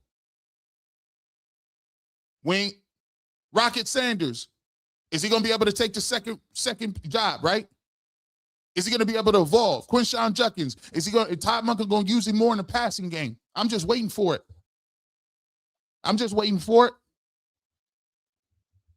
Problem is, sad thing is, I don't think it's coming. I don't think it's coming, boys and girls.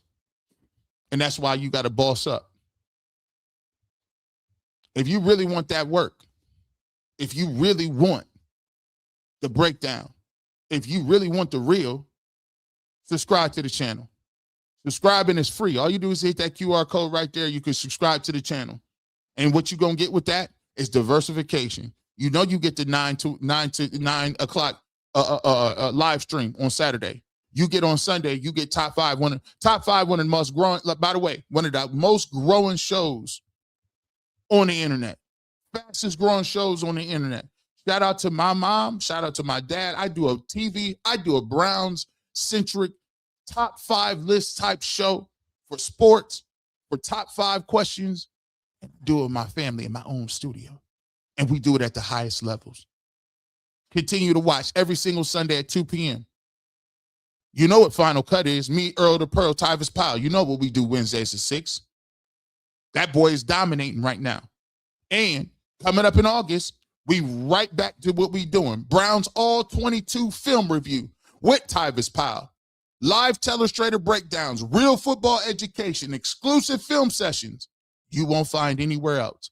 We're going to start in the month of August. And when we start in August, members only, we're going all the way through the season. We're going to start going back over some of the old film from 2025. We're going to start giving you some college films from some of these guys that we looked at. And then we're going right into the preseason. If you want to be part of it, become a member. It's the biggest draw for what we do. You also get member priority in the live stream comments. As you see these comments flowing down there, those are all member priority. Exclusive member content, behind the scenes access. I'm giving you behind the scenes access to the Emmys tonight. I give you behind the scenes access to how I set my live up. So we do big, and every person who becomes a member gets a free t-shirt. And we do it preferably. Scan that QR code if you're down. Speaking of, let's tell us about our winner. Congratulations, Steven Tyson. Steven Tyson is our official winner of the Barbershop Nike Legend Tee giveaway. He used the code word COOK, and he entered and he will win that today. Steven Tyson, we already sent you your email. Make sure you hit us back with the instructions. That's 2 for 2. We had a winner last week. We got a winner this week. And by the way, if you just want to get involved, see, ain't nobody doing it like this. I'm just sorry. I'm just confused. I'm not bragging on it. I just say we work hard over here, bro. We work hard. If you want to get a t-shirt, we got 2 winners. Give you another opportunity right now. Scan that QR code right here. You get the same Nike t-shirt, but you got to have the code word. You know what the code word is? Hard work. Yeah, you know what you got to? Hard work.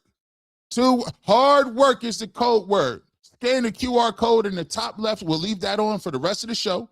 So you can get in, scan the QR code. You can win a t-shirt. Be back here, and we'll give it away next week. Right here. On the most electrifying show of all time. No, this is the barbershop. Let's get to some super chats. Let's go. Let's go, people. Miss Bell. Nephew needs a side-eye Jerry Judy scissors hands. He can't trust himself to match his outfit. His shoes did not match, and I did not like that lime green fit. Shout out to Jerry Judy. Hey, man, I hope he pulled him aside. Like, hey, listen, time to lock in. Jerry Judy's time to lock in. Babyface _10. Thank you so much for the super chat. Anthony Barnes, G. Bush, the guy, Chris Fedor is on one. And to say 2 only throwing 12 touchdowns is wild work. That hate is real. Hey, listen. Come on now. You know good and well. You must have not watched him. They must have not watched him. They must have not watched him. Andrew the Fear says, I joke a lot, but I don't play when it comes to business. Shedeur made $17 million in merch. What you think Havs are made? Buddy ain't going nowhere, period. Let me talk to you about this. You know what's kind of crazy? Let me just show you something. I actually been working on a formula, an algorithm. I'll show y'all the chart. I'll show you the chart. I've been working on it. It ain't done yet. But I'll show you what I think about in my life and when I'm outside of what I'm doing. I think about what I'm doing. Let me find the right one. So I want to make sure it's the right one.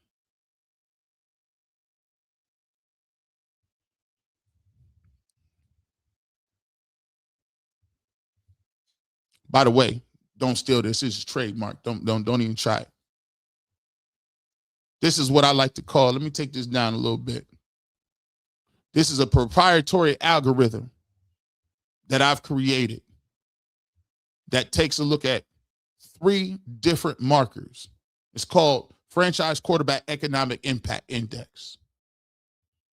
And what I'm looking at is economic ratings, the confidence that I have in said rating, and talking about historical comps based on business. So the methodology, the 3 pillars of economic impact: performance foundation, brand intelligence, economic conversion. Now, these numbers will go into detail and explain this, but there is different formulas inside each of these metrics that give you a proprietary FQEI overall score of 78.4. And what does that mean? Strong market elevator, high potential to elevate franchise value, revenue, and market expertise. There also are riders or what we call multipliers. So say in this instance, you take a look at the Brook Park Stadium, right? Shedeur Sanders being a great quarterback at the time of the stadium gives you a 1.42 multiplier, which means that you are raising your stock because of the time frame and the possibility of Browns being great when Brook Park is coming around and having all those things combined into a perfect storm. If you take a look at the FQEI comparison right now, you put it at a 78.4, But where does that lay in the chart in terms of the way we gauge it? Jaden Daniels right now is at 86.1. To put it in perspective of really great players, FQEI scores a 96.1 for Patrick Mahomes. Joe Burrow has a 90.2. Josh Allen has a 90, I believe a 91.8. And then it also talks about a projected 3 to 5 year impact if you are a franchise quarterback. Over a 5-year total projected impact, there's a potential of adding $251 million to the bottom line.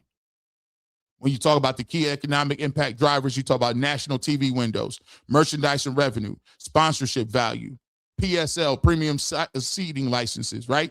Tourism, event revenue, and social media engagement. A franchise quarterback just doesn't win games. He creates demand, drives revenue, and builds a legacy that elevates the entire city. And that's what the analytics is about. See, when people try to tell me about numbers, by the way, there's, we work it and create. This actually came through a working model with an algorithm that we put historical data in. I was going to do this as just I'll throw it out there to you. But this is something as a project that I've been working on for about 6 months. And it's just not Shedeur Sanders. This is college players. This is pro players. This is traditional players. This is players 50 years ago. So this is the framework in which I'm trying to analyze the franchise quarterback market from a total business output so that you can look and see, okay, I can forecast what this guy not only means on the field, but what does all these factors have to do with way he is produced and what he does off the field. I've even added this into it. Talk about the risk level. I like to look at it like the NASDAQ. There's a risk level. There's an assessment level. I look at it as in probabilities, not yes, he's going to be good or bad. And if you look at Shedeur Sanders, development. So the risk level for him is medium because development and team success and market factors present moderate execution risk. Here's the point. He's in a quarterback battle. He is in Cleveland. If he actually was a franchise quarterback in Dallas rather than Cleveland, he would stand to be more in a bigger market like Dallas. It also says that he has to win the job, he has to have sustainability, and he has to win. So those are also impacts on the way it works. Yeah, so let me take this down before y'all be copying.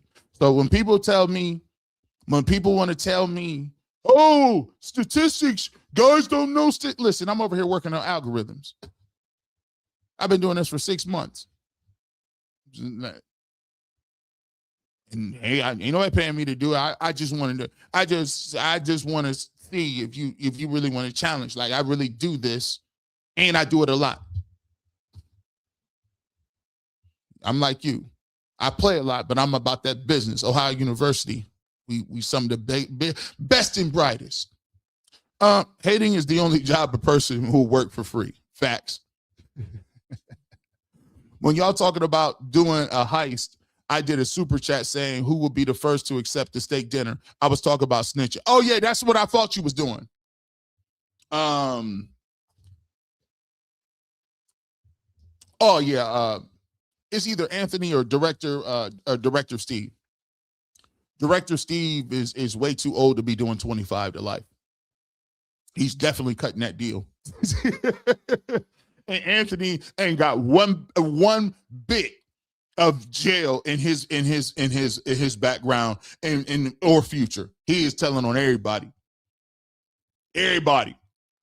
7990 says they recite every Shedeur statistic, but I haven't heard one media member mention Flacco had 2 touchdowns and 6 interceptions with the full roster, a single win as well.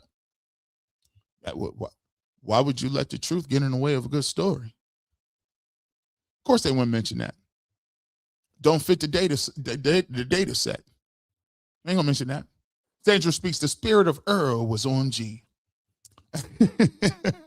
He shut it down. Earl, he inspired me. I said, dang, Earl is cooking. I gotta cook.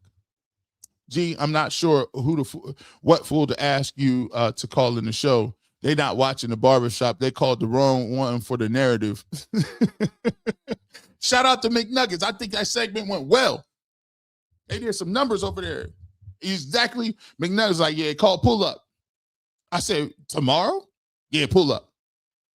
I said, okay. Well, you hit me up. I'm a whistle name. I'm a scorer. You pass me the ball, I'm ready to shoot. Let's go. I come off the screen ready. I come off the bench ready. The microwave.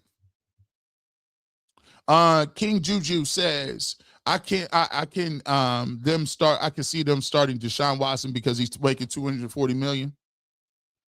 Well, that may be, I think that may play a role in it, but I think about this. Jimmy Haslam is a billionaire. He owned the Milwaukee Bucks and he owned the Browns. That man is super rich. $240 million to him is like $100 to us. Like, I mean, he really, but you got to also think about it like this. What is the opportunity cost of playing Shedeur? Because it might outweigh the $240 million. Buckeye Paulie said, it's about to become obvious. Preseason, they can't be able to hide how much progress Shedeur has made. Your colleagues can't stand you now. Hey, listen, that's okay. They like me. Well, we work. I believe in having your stance and talking about it. Defend your argument. That's all it is. Come on now. Like we all men, right? Men make tough decisions in life. This ain't tough. This is entertainment. And WWE entertainment at that.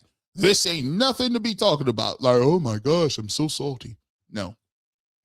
Anthony LaFleur says, those who know the least know it loudest. Yeah.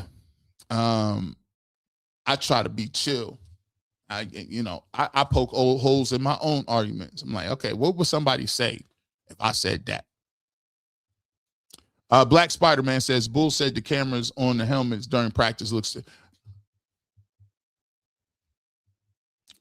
You think they worry about looks? Yeah. Man, you know what? There's certain stuff in football that happens that it precludes you from even saying certain things. Like, I have instant recall of, I don't know, tear my ACL, dislocating pretty much every finger I got, playing outside so long in the cold at negative 20 degrees, getting concussions, all these things. Like I got instant recall from that. There are certain things I can't even say about football because it's crazy and trivial. It makes you sound, I think the cameras, what? Nah, never mind. Real man ain't scared. Thank you. What do you think? Man, I played in front of thousands of people and got embarrassed and beat and won and cried and laughed and experienced every gambit of their life playing football or doing something in sports. You think I care about internet comments from an imaginary? Stop. I don't care about what. Ronald Hurd, thank you so much for becoming a member. We appreciate you. Welcome to the family. Don't forget to hit us up at Fifth Dimension Media 1 so we can get your shirt. Anthony DeFear, I own RV parks in the tiny home communities. I like them tiny homes. I be watching them HGTV all the time. Black faces and white spaces make folks feel uncomfortable, especially when you ain't asking for permission. Well, it's a funny thing about comfort. You can't live your life walking around asking whether somebody is comfortable or not. Because eventually that's not living. Your uncomfortable nature is not living. So excuse me for my unbotheredness. My job ain't to make you feel good about yourself. That's for you and the Lord to deal with. King Harrison speaks. G. Rosie, thank you for the shirt. It's amazing quality. I need to plug because the shirt feels great. Thank you, King Harrison speaks. I love the fact that we get these shirts out. Shout out to Rosie. She does a great job. I mean, you don't know how many people. We got a lot of members, and we're thankful for every single one of you. But she answers emails all times of the day. She answers those emails and gets the shirts out. And we pride ourselves on saying what we do and doing what we say. And we pride ourselves on being a very small shop in operation, but we go the extra mile. And we like to say, man, like, listen, we a small. Fifth Dimension Media is small, but we big. We small, but we big. We got heart. We got follow through. So a lot of people won't do no giveaways because they think it's a headache. How you gonna get this shirt? You got to reach out to people. You got to do the administration. Nah, bro. We want to be like, listen, you got a big company. It's 10,000 of y'all. It's 2 of us. We're going to get shirts. We're going to get merchandise. It's going to be Nike. It's going to be Under Armour. We're going to do giveaways. We're going to do top 5. We're going to do Final Cut. We also going to do the Barbershop Live. We're going to do film reviews. We're going to do restaurant. We're going to do all that because we built for it. We appreciate everybody that support. T Storm, VA 2012. Jason, the locker room says he's divisive. G. Bush, multiple examples that many of his teammates think he's a leader. Show your work. The work needs to be shown. I'm going to tell you, that's just how I get down. I'm going to let you know. Then I'm going to come on here and I'm going to show you what they said. That's what we're saying. Turn that paperwork in. G. Bush this week showed who's actually a fan of the team and who only gets paid to talk about them. M. Spencer Pro says it's about that it's about being a conduit. It's about being an actual fan. And what you saw this week is me channeling the energy of it's getting close to the football season and I'm having less patience. It's getting closer to football season. You know, we done wasted enough time. It's time to get to it. So, you know, I'm not going to apologize for covering a team and feeling good about them. What kind of crap is that? Like, yesterday's price is not today's price. Facts. Hard pressure. Facts. It sure ain't. Myrtle Tisder says, thanks G. Bush and Rosie for the t-shirt. # New Cleveland. Thank you so much. We appreciate you being a member for 4 months, and we want to thank you for being and having so much support. Stephen Jackson says the Cleveland media propaganda is diabolical. It trickles up and down. Nasty work. Nasty work. But we got time. We got time on a Saturday. We be talking about it. We got time on a Saturday. Matthew Culpa. People won't show their work because they're scared to be called out and can't back it up. Or they really can't say. The reason I say crazy stuff about Shedeur is because I'm arguing with his fans and it's trickled down into my analysis. That's crazy work. That is wild work, man. Say it ain't so. Louis State, as bad as Watson has played here, he was a top 5 quarterback in the league. He's supposed to be head and shoulders above Shedeur. He's not. That's the story. It's not a flex that Washington starts. He's a vet.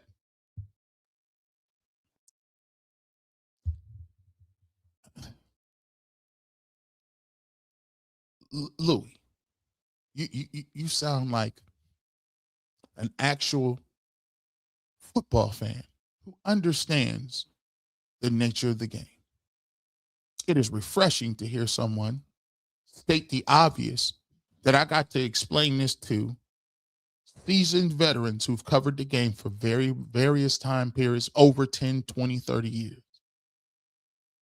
You know Deshaun Watson is supposed to be looking good.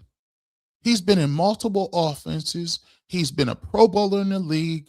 He's been in multiple places. He's experienced. Are you more impressed with a grand champion chess master who is 47? Or are you impressed with the kid that they found in the park that they're calling the next Bobby Fischer, who's 7, that's kicking butt and taking names in the park in New York? The crowd is coming to see the 7-year-old. He may not be a grand master, but this dude's moves is off the chart. The way you think about the chessboard is different. He's counterintuitive about the way he opens the chessboard up. Even if we know if he probably played a computer, if he probably played Deep Blue, or if he played one of the programs, or he played a grand champion, he probably gets smoked. It wouldn't. What? Is it more impressive that a 50-year-old grandmaster can make moves, or the 7-year-old who ain't had no training? Give me the 7-year-old. And this is why you come over here for chess analogies too.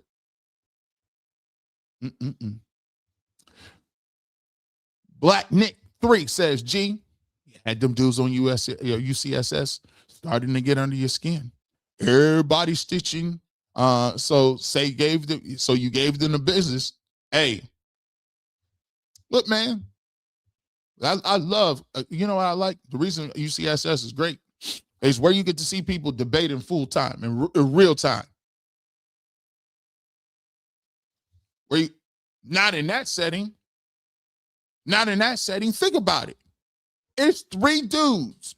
4, right? So it'd be on the panel. Sometimes we got 4. It's 4 dudes. Even if you're on radio, it's you and your co-host going back and forth. Where do you get to see somebody go back and forth with somebody with 3, 4 dudes? Never.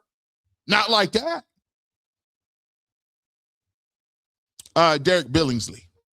Why do the Browns media speak like they are a better evaluator of talent than coaches who see them every day? Yeah, we explained that. Because most of them think that they're the story. When you get a chance to write and it goes unchecked, or that's just what it is, you end up with that type of thought process. But this is the reason why receipts exist. So every time you say that, I just show you what the coach says. See, this is what the coach said. Why does it not line up with what you did? It's okay. Let's talk about it. Patrick Williams, G. Bush, I'm loving how you hold these clowns' feet to the fire. Keep putting your foot on their necks. Hey, man, I don't even be doing it. They jump right in the fire, bro. They can say whatever they want to. I be looking like, man, people just keep tripling it down. Look, I mean, I got all kind of ways I could slice it. We just gonna keep it a buck, though. A train of thought says, who platforms these guys? I cannot watch any of them. If it's G-Type or Earl Pearl, I'm not watching. The train of thought, thank you for being a member for 7 months. We appreciate you. You know, I like the opposition because it gives me something to talk about. I love diversity and verbal jousting. That's what I like. Everybody is an ecosystem for everybody. It's just about which one people go out and find. It's up to the consumer to judge what they do. Stephen Jackson said, if Shedeur is ascending, then let him ascend. But you see, Stephen, see how they want to disqualify though? Oh, yeah, he doing good. Yeah. But just get him out of here. Come on, man. Just get it. You know it don't work that way, right? Black Hoodie Ken is getting y'all together, man. Y'all better start coming up there, Ken. Man, listen. Football seasons are coming. A train of thought. So a head coach and a general manager are liars, but these clowns are truth tellers. Right. I see what you're doing there. So every time they give an example, if they were being honest, you do know the opposite of honest, right? Is dishonest. You know, the opposite of honesty is deception, cunning. So why are you saying the coach is being deceptive? Just asking. G. Bush, they hate that you on the panel, the vanilla panel, who keep the negative narrative about you are there to drop the hammer. Hey man, I'm over there. What I'm there to do is argue my point. The way they take it is just the way they take it. Same way they there to argue their points. When they issue their points, do you see my face contorting or moving a certain way? Absolutely not. I'll let you get your point off. I go to my point. It's up to the people who decide what it resonates. Louis State says, G, you're bobbing and weaving. Peekaboo like Tyson. Ooh, ooh, ooh. Floyd Mayweather. Sure am. Big Lee. Still don't want to admit Kevin's offense scheme was balled up homework. They be ducking that move. They be ducking that smoke. Y'all still love Kev's playbook? Y'all think that would, by the way, under no circumstances will we lose. We better not lose to the Falcons. We bet not. Big Lee. Anthony LaFleur, DG threw for 52 times in a game and didn't get 300 yards. I remember that game. Wasn't it the Steelers game? He got sacked 6 times in that game too. But I think Shedeur was the only one they kept talking about running backwards. Nikki asks you, thank you for becoming a member or being a member for 6 months. We appreciate your loyalty, Nikki. G, I'm so glad they passed you in yesterday. They tried it and you got cooked live. Love the receipts. # wrist up. I had my Wheaties that day. I was ready to go. I got me a little workout in on the treadmill. I was ready to go. I was over there doing like everything. Block, block, block, block, block, block, block, block, block. I was parrying all the moves. Ms. Bell says, if they were really football people, they would talk about Deshaun Watson's 19 touchdowns in 19 games with 12 interceptions in 2 seasons rather than not liking him. That was cold. That was cold. Because you brought it back down to the brass tacks, which is, so it's not about your feelings and like. It's a lot of people and their feelings about liking and nah, bro. Let's talk about the ball. Let's talk about, give me reasons why. Because I realize that when I'm on my show, this is the way I think about my job. My job is to come up with a different way of saying it. Because I realize it's a different audience every single time that it happens. People don't want to keep having the same G. Bush. They want a different version. Even if I think the same way, or even if it's the same premise I got to phrase it a different way. I got to give a little spin on it. I got to put a little sauce on it. People ain't trying to hear you say the same thing over and over and again. You got to give nuance to it. You got to give some shades to it. That's what make it, people want that feeling. And if you give people the feeling, they'll come back. Even if they don't really necessarily agree. Because what I'm trying to do is, when I do a show, I'm not even really talking to my co-host. I'm talking to the people. The goal is to make every single person feel like you sitting here having a personal conversation with each one of them.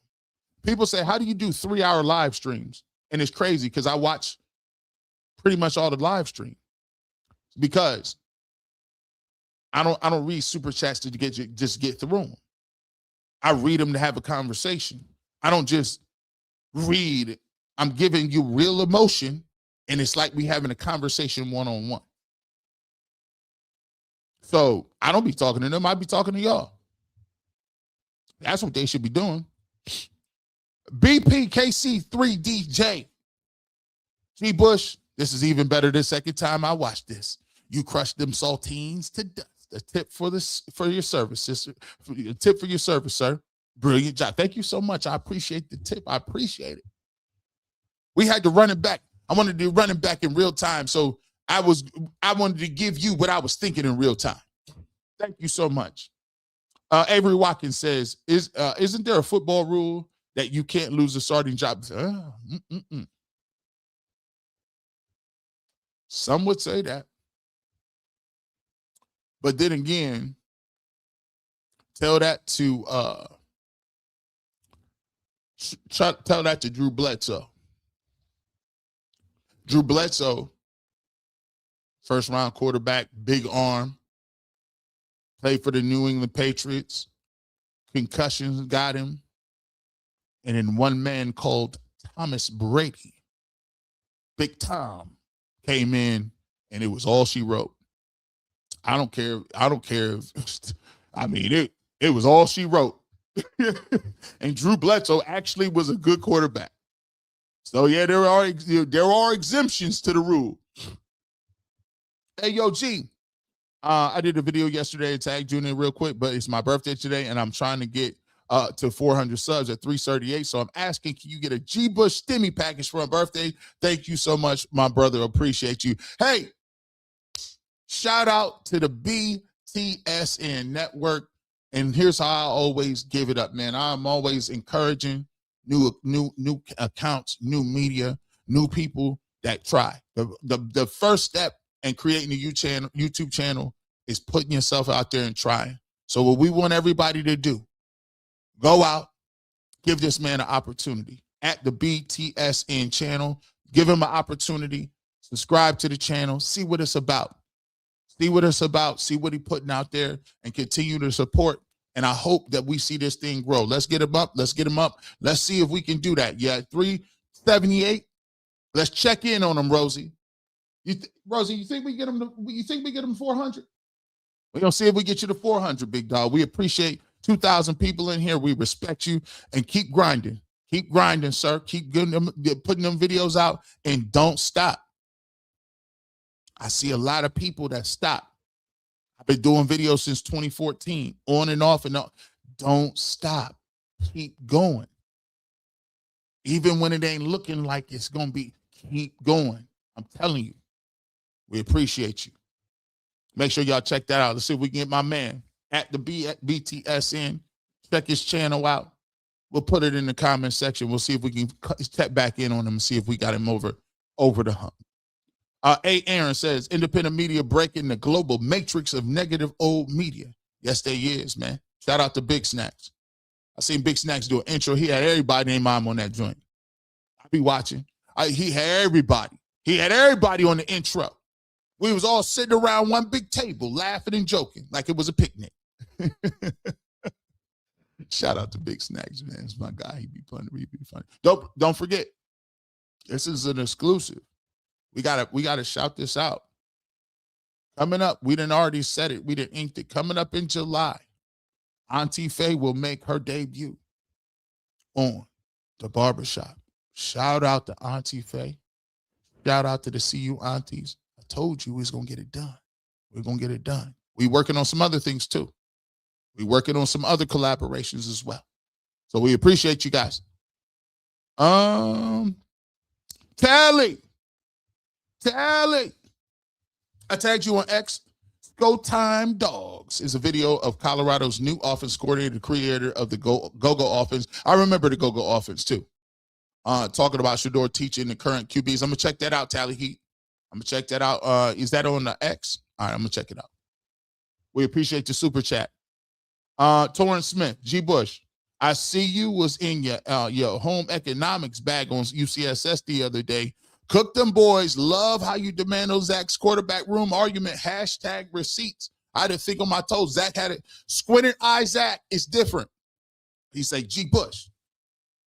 But I thought he had, I thought out of the debate, if this was the primaries, I thought Zach had the best debate. I mean, I won the primary. I won the debate.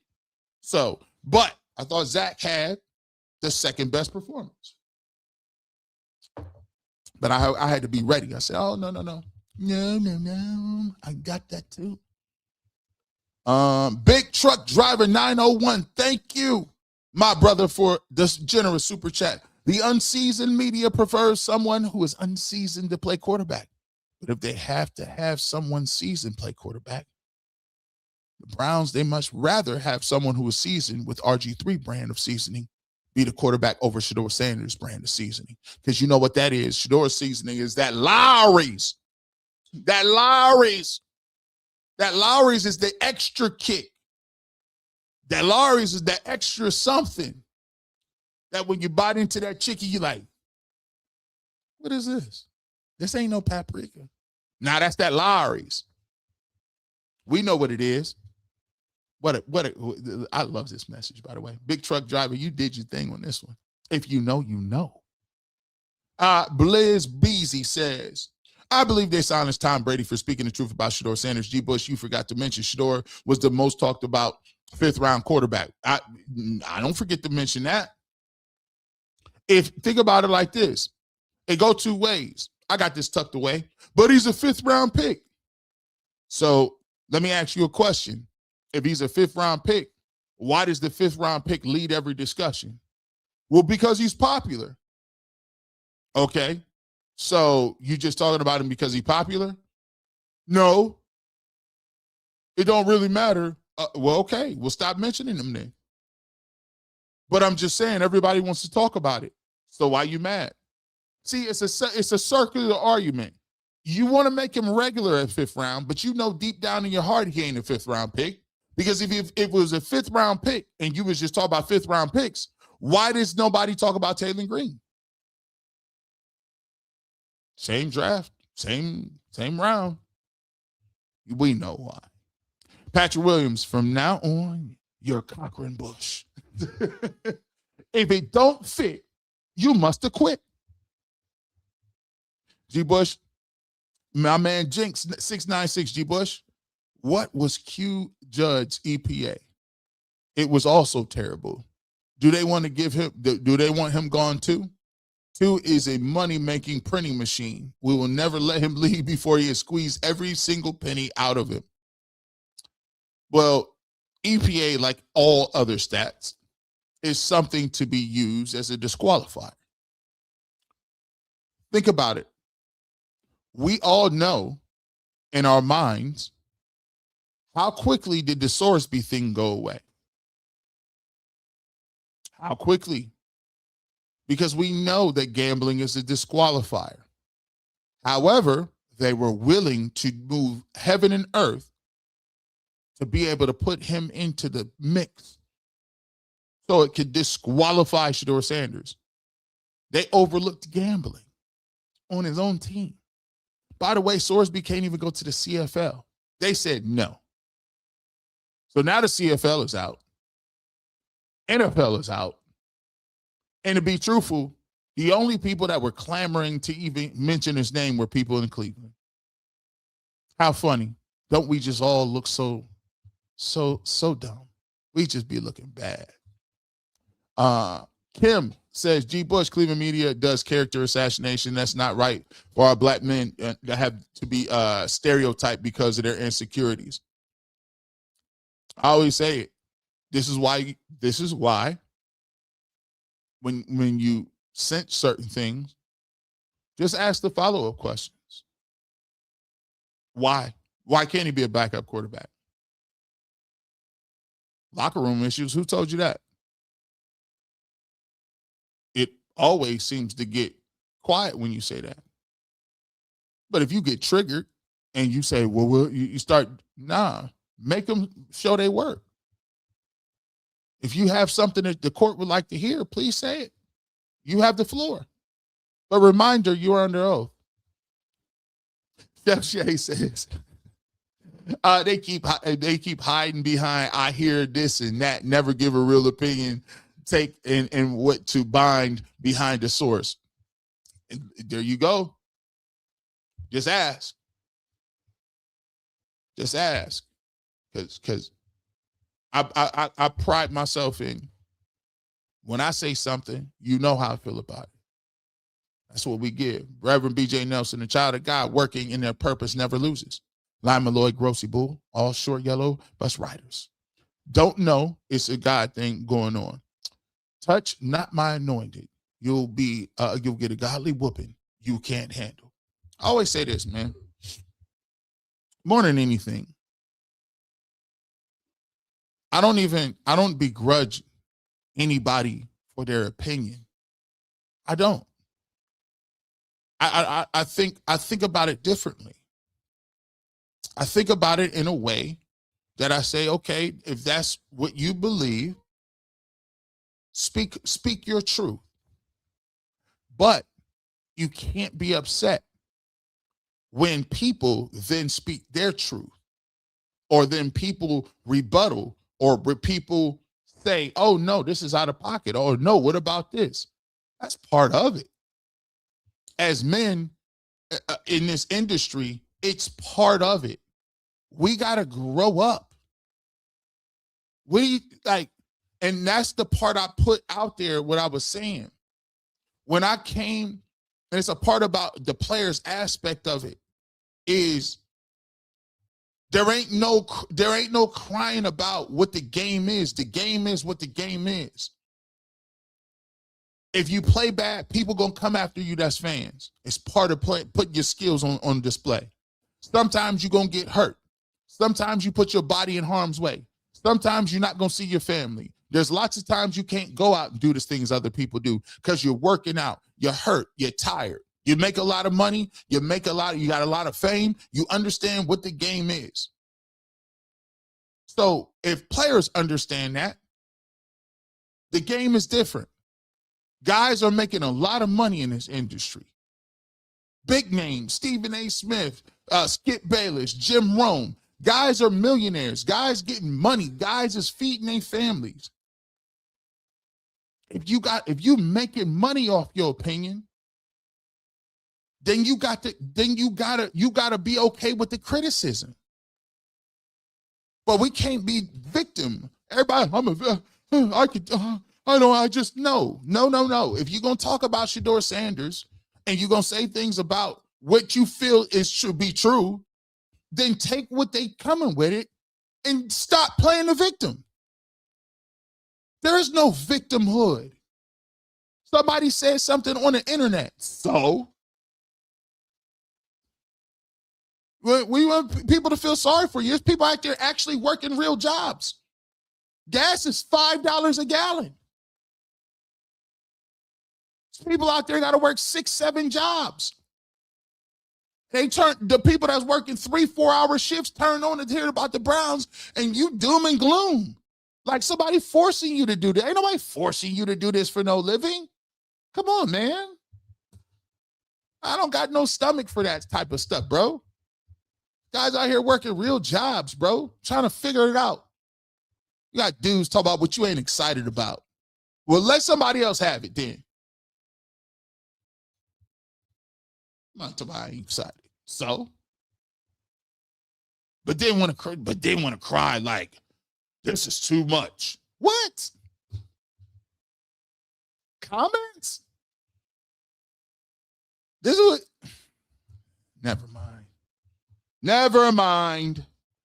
Hey, Aaron, hashtag New Cleveland got doctors, lawyers, conscious community, grandmas, uncles, aunties, and we got them goons for the haters. Y'all got a lot of time and energy for yourself, too. I told them, all right, look, bro, it's a new wave.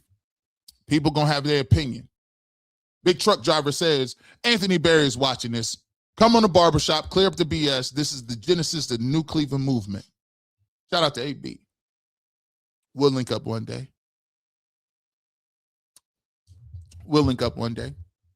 Shout out to the Todd father. We'll link up one day. All in the perfect timing. But they got work to do. Just like I got work to do. We'll link up. Beautifully blessed. Today's show has been both informative and phenomenal in putting people in their place. Hashtag New Cleveland. Shout out to you, beautifully blessed. We're just giving the information. A little bit. No Man's Rit says, I hope you saw that video edit I made yesterday with you in it. LOL is classic. Shout out to everybody who cut the video. There's so many, and I'll say this. Shout out to all of the one thing I always understood is when you're in an independent content business ecosystem, the content is the content. I made a conscious decision early on.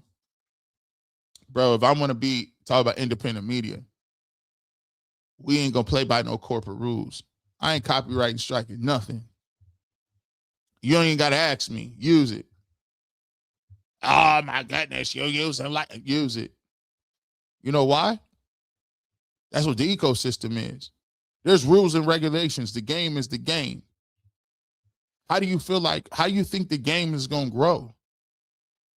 If you run around and fighting each other, talk about copyright for what?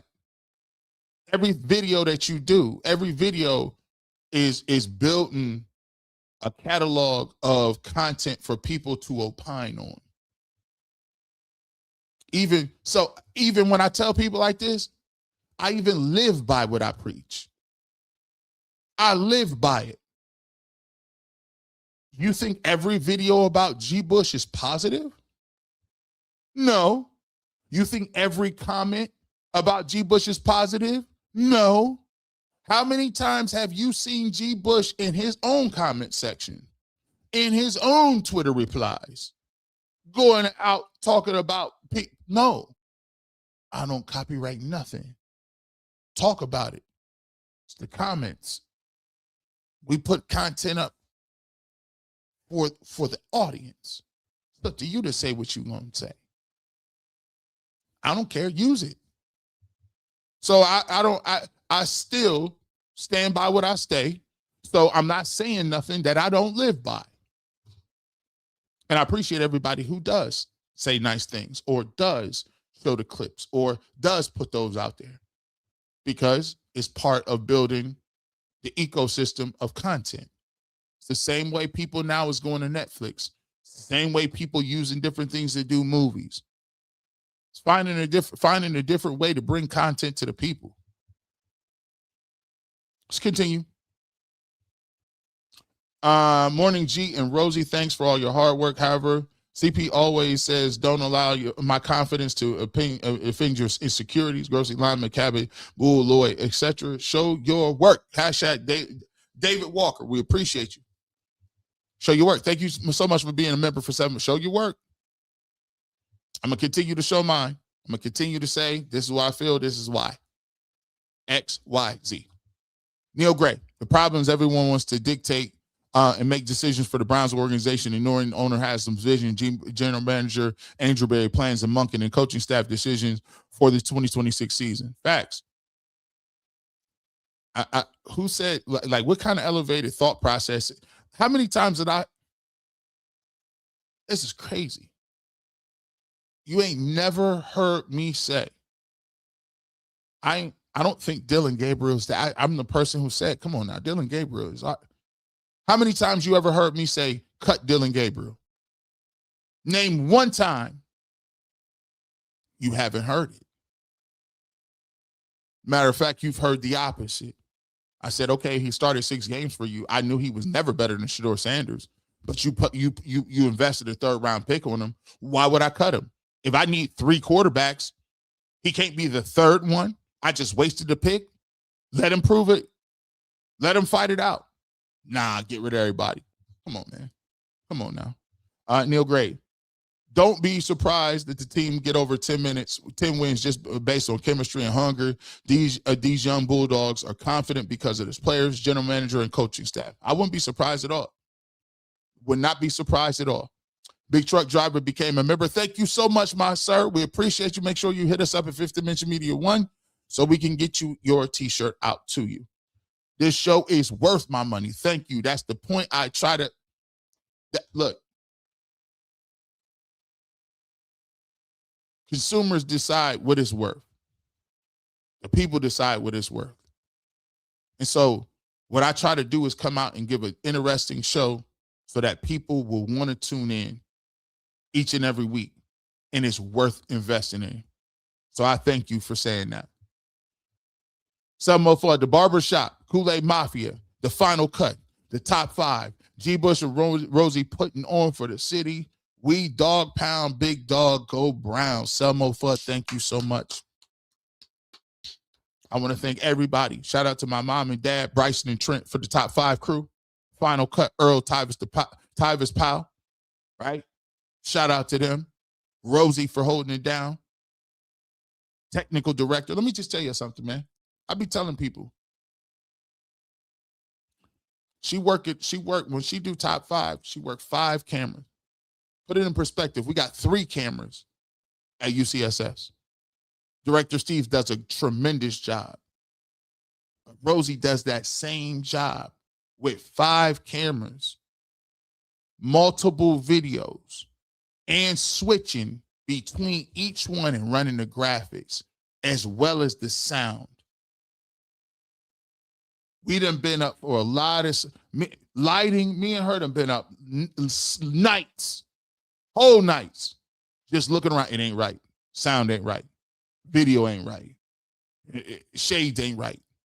And we just get up, we go back at it again until we get it right. So she's been a great partner. Just, being in the trenches, working it.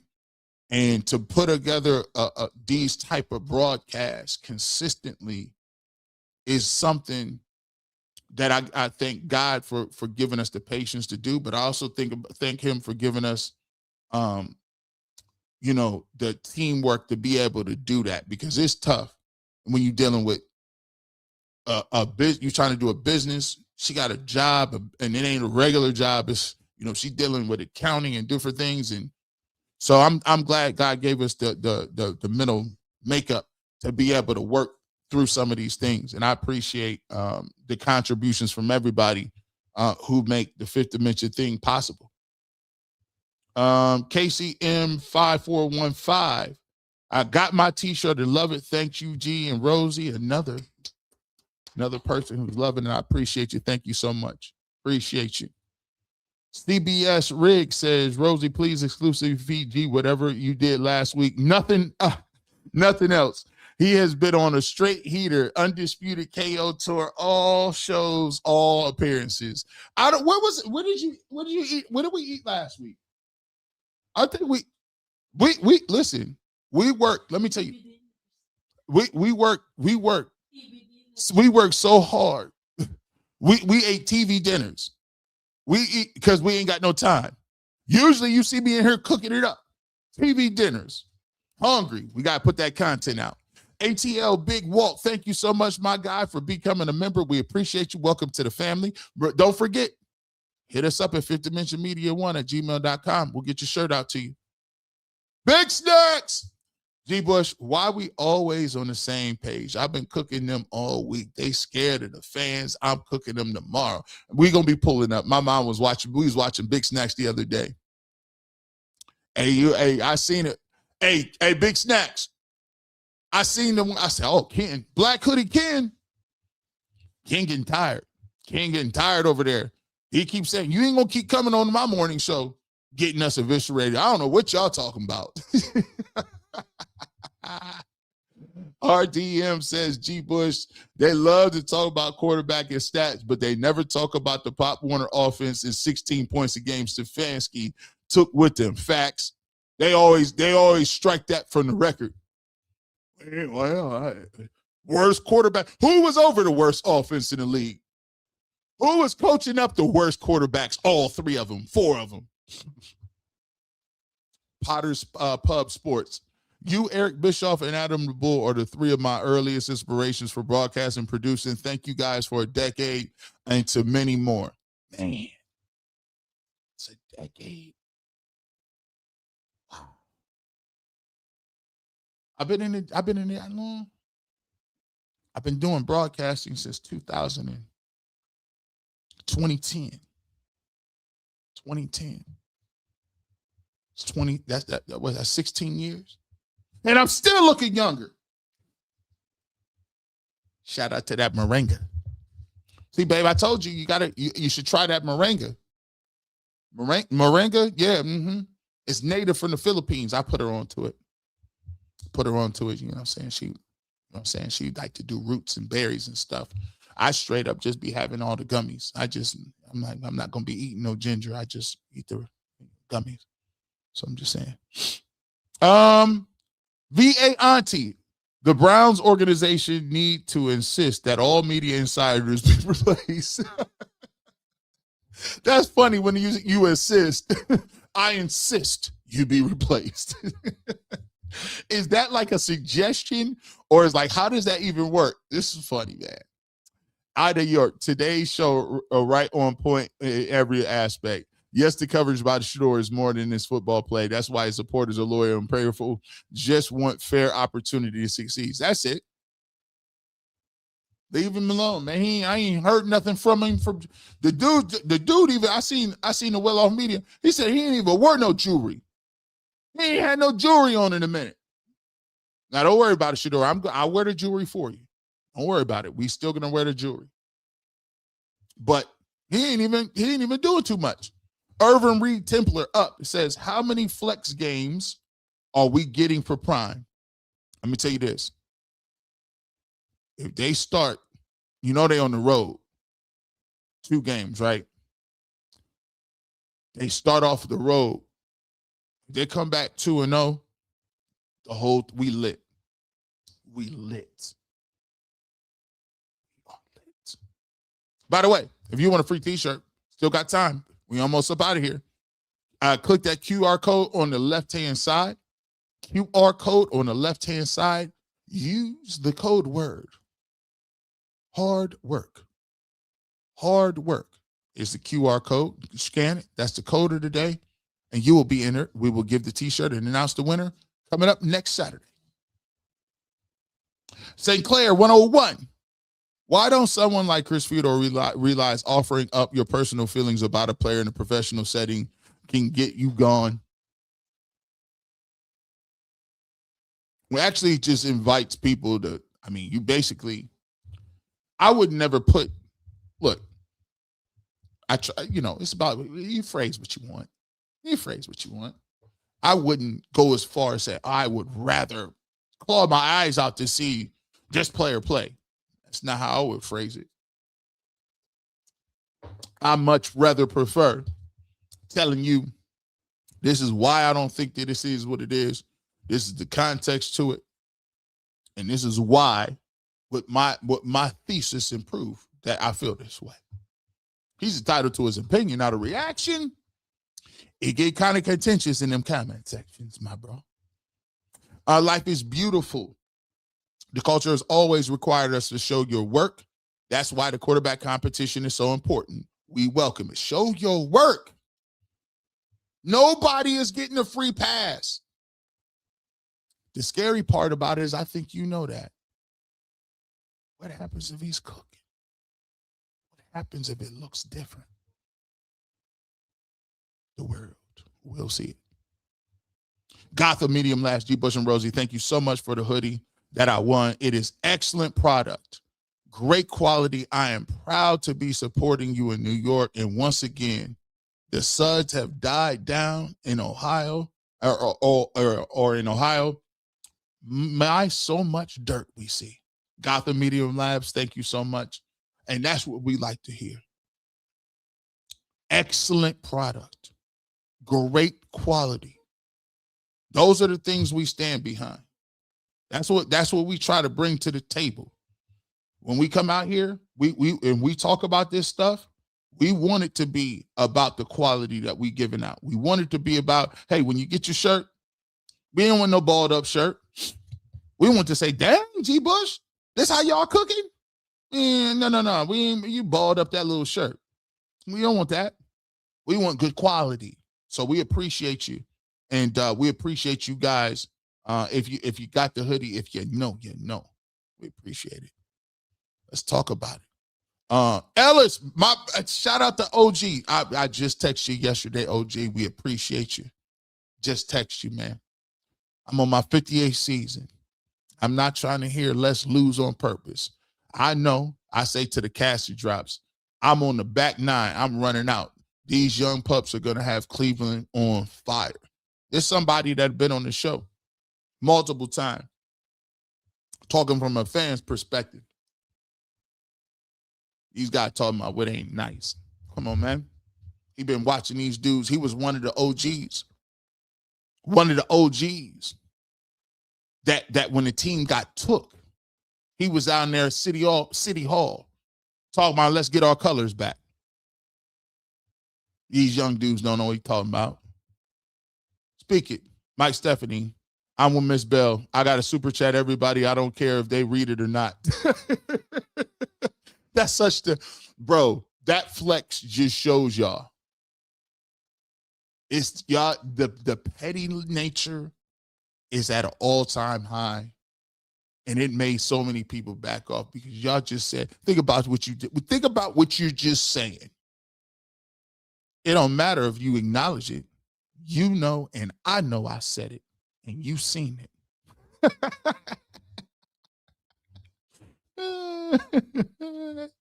OG G. Bush Rosie, thank you for the gear. I'm repping the barbershop hard here in Orlando. The heat got me using Armor all day lotion. Dang, it's hot. You know it's hot in Orlando. OG, man. Listen, man, what we're going to do is, for y'all, man, if y'all want to send those in, send us, you know, if you want to send us, we're going to start posting people in the gear. Send us your picture with the barbershop gear on the Fifth Dimension Media 1 at gmail.com, Fifth Dimension Media 1 at gmail.com. And we're going to start posting these pictures, man, because we want to show people we really doing it. We appreciate your support. ATL Big Walt just joined from Denver and Atlanta, and you cooking. Hey, man, appreciate you. ATL is in the building. Atlanta is in the building. Shout out to Dallas, Orlando, Charlotte, Boston, New York, Jersey, Columbus. Hey, man, we worldwide, man. UK. The numbers look crazy. Yeah, we 30% from Northeast Ohio. We got to represent 330 Canton, Ohio, 216-234-440, right? But we doing it big in a lot of different places, man. When them pads come on, all football players know what we talking about. When everything's fun and games till them pads get on. Gabby Mojo, patience is a virtue Cleveland media does not possess. Guess what? Winter is coming. We had to wait for the Night King in Game of Thrones. And when he showed up and got a dragon, he turned it into a ice dragon. I said, oh, goodness. It's the night of the Walking Dead. I said, oh, goodness. I'm still mad they let Arya. I'm still mad that. How you let Arya steal the thunder? How you let Arya steal the thunder? You let her, spoilers, it's crazy. Frederick Norman says G. Bush is a Thanos on the Browns. Cleveland media, listen, 50%. That ain't me. This the Thanos rule. Independent media is the Thanos snap. See, what y'all don't understand is the way the economics work. This is Maslow's theory of hierarchy. This is the evolutionary media chart. The ecosystem is only so big. 50%. That's what happens when you got to compete. Dude said he'd rather poke himself in the eye than see Shedeur play football on Sundays. He just don't want to see how good he is. That's a good way. I would say, well, if you would do anything you can to not see him play football. All right, well, here's two options. Blindfold yourself or turn away from the TV. Urban Reed Templar, be thankful for the die enemies because God believes that you are a worthy opponent to prove his greatness through you. It's not what you see, but how you look. I always go on, before I go on any channel, I always hope I say, I pray to God to give me the words to say, that I don't embarrass myself or my family, or to give me the grace and opportunity. I don't rehearse what I'm saying, but so I know I'm in the right territory when I just let it go, because all my stuff comes from him. There we go. We cooking, man. We almost here. We appreciate everybody else that's been on board, man. Willard Sims, thank you so much for becoming a member. Hit us up at fifthdimensionmedia1@gmail.com. Welcome to the family, so we can get your t-shirt out to you. Lisa Wood says, be foolish. The quarterback coach thought Shedeur threw the ball to the wrong player. He didn't see Boston open downfield until he looked at the camera replay. And that's why they got him wearing cameras on the helmet. If Shedeur, Arian Blanchard says, if Shedeur Sanders is a 5th-round pick, why is he so popular? Because for the last 3 years, he was the best quarterback in college. Yes, last year, and thus this year, he's the best, period. It's hard to explain that, right? He the best 5th-round pick I ever seen, and the most popular. Maybe because he ain't really a 5th-round pick. Just a girl, been a member. Thank you so much for being down. Will Cleveland media ever stop talking about the quarterbacks? Will winning change things? What was the media like when the Browns were winning? I've only invested a year, and I'm already sick of this mess. Well, Browns haven't won a division since 1989. The ecosystem changed. The Browns left, and when the Browns left, the ecosystem switched. You had a bunch of new people in 99 who came about and started talking about the team. But a lot of people weren't around when the Browns were good. I'm 44 years old. Bernie Kosar in last time they won 91, 92. That puts me, I'm born in 81. I'm 10 years old, 9 years old at the time, right? But I think the problem is, even when the last vestiges of the Browns brass is here, the people that were successful, Bernie Kosar, love Shedeur Sanders. Hanford Dixon, love Shedeur Sanders. Eric Metcalf, love Shedeur Sanders. Why is it that every Browns former legend love Shedeur Sanders? Why don't you just, don't take a word from me. He just say it, bro. They actually was around when they was actually still good. Stat killer, high level intellectual analysis by G. Bush. Thank you so much. We appreciate it. That's all I care about. As long as the people got it. Potters and Pubs, you and Bull keep it up there. There'll be no stomach left. Oh yeah, listen. Don't ever let me get too small. Rosie said she gonna still make me go to the beach with my shirt on though. He said, nah, be out, yeah, you ain't gonna be out there doing too much. You're doing too much. I said, okay, I'll wear a basketball jersey or something. Lawrence RB, G. Bush lose to the Falcons, but win the Super Bowl. What I like is we're seeing the growth of two. He knows the mission. I like the impact. I like your impact chart. Like my impact chart? I told you they was gonna like my impact chart, Rosie. She was like, it needs to be fleshed out more. It's a little wordy. You need to be fleshed out as an analytical person. But I like that. She gonna tell me what it is. I gotta flesh it out a little bit. But I appreciate you. Reverend BJ Nelson. Rosie, the super producer, super wife, super auntie. The first Filipino auntie. We're gonna start. No, we're not gonna start. In the Philippines, they only watch basketball and Manny Pacquiao. That's all they work with. But it's okay. She can be the first one. Dr. C Jr. says, I'm 6 minutes in and it's time to tip the chef in the back. The food is hot, fresh, service is on point too. No need to evaluate a theory when the actual information is right in front of us. I like that. You got to start off cooking. CBS Rig. You better not eat nothing but TV dinners ever again. Love to see you representing this family the way you do. You're the voice of the whole family. We appreciate you guys so much. DB Dog said it's funny that Jason believes all the negative things that are supposedly said about Shedeur, but he can't possibly believe anything positive. Well, sometimes it's difficult for some people to see what's right in front of your face. I've been victim of that too. Growth happens, though. You know how growth happens? Touchdown, Browns! Raymond Anderson, thank you so much for becoming a member. We appreciate you guys.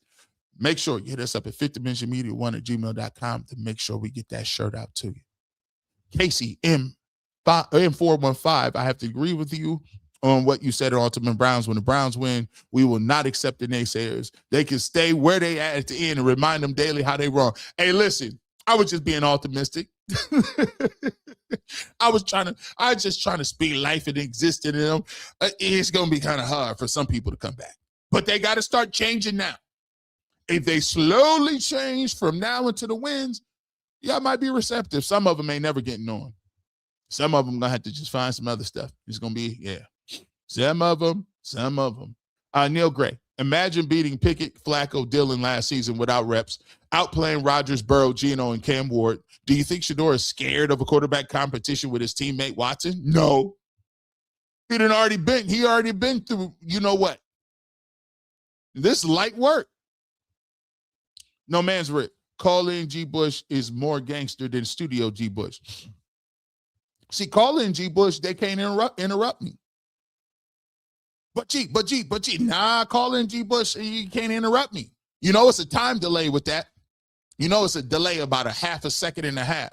So you got to actually answer the question. You got to ask the question, and it's a delay. So, I was rapid firing. Nope. Blah, blah, blah, blah, blah, blah, blah, blah, blah, blah, blah, blah. Can't get that off. Oh, my man, Selmo Fudd just gifted 10 G. Bush memberships, man. Thank you so much, man. That's so dope. That is so dope, man. Shout out to those who get the memberships. I don't know if you know how the gift it works. Like, they randomly go to people. So whoever the 10 people are, I have no judging in that. They just randomly go. But thank you, Selmo Fudd, for gifting those memberships.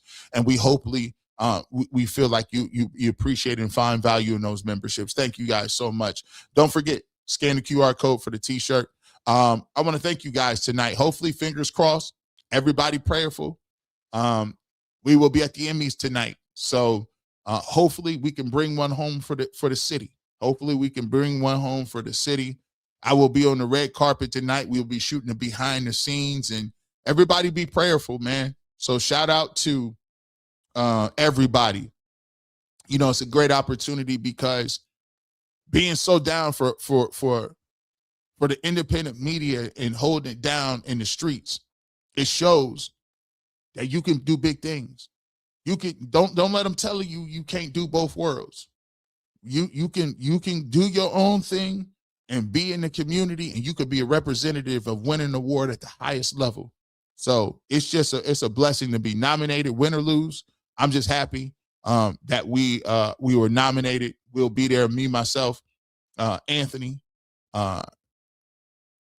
Director Steve will be there. McNuggets will be there. We'll be shooting some content. Earl couldn't be there. He has a class reunion, so he's up for the award, but he will be actually watching as well. So y'all keep y'all's fingers crossed and watch your social media, because if I win, they're gonna be big bad. Oh, your boy G. Bush. You know what? We gonna do it up, man. We're going to do it up. With that being said, you never know where G. Bush might show up: radio, television, internet, even at the Emmys. But if you want the fresh cut on sports, you keep the Clippers with you. If you want to become a member, I'm going to go ahead and throw it up there. Scan that QR code. You know how we're not playing. You want to become a member, scan the QR code up. And as always, you know what it is. Even if they hating, they tripping, they doing too much, it's #New Cleveland. And it's always, go Browns.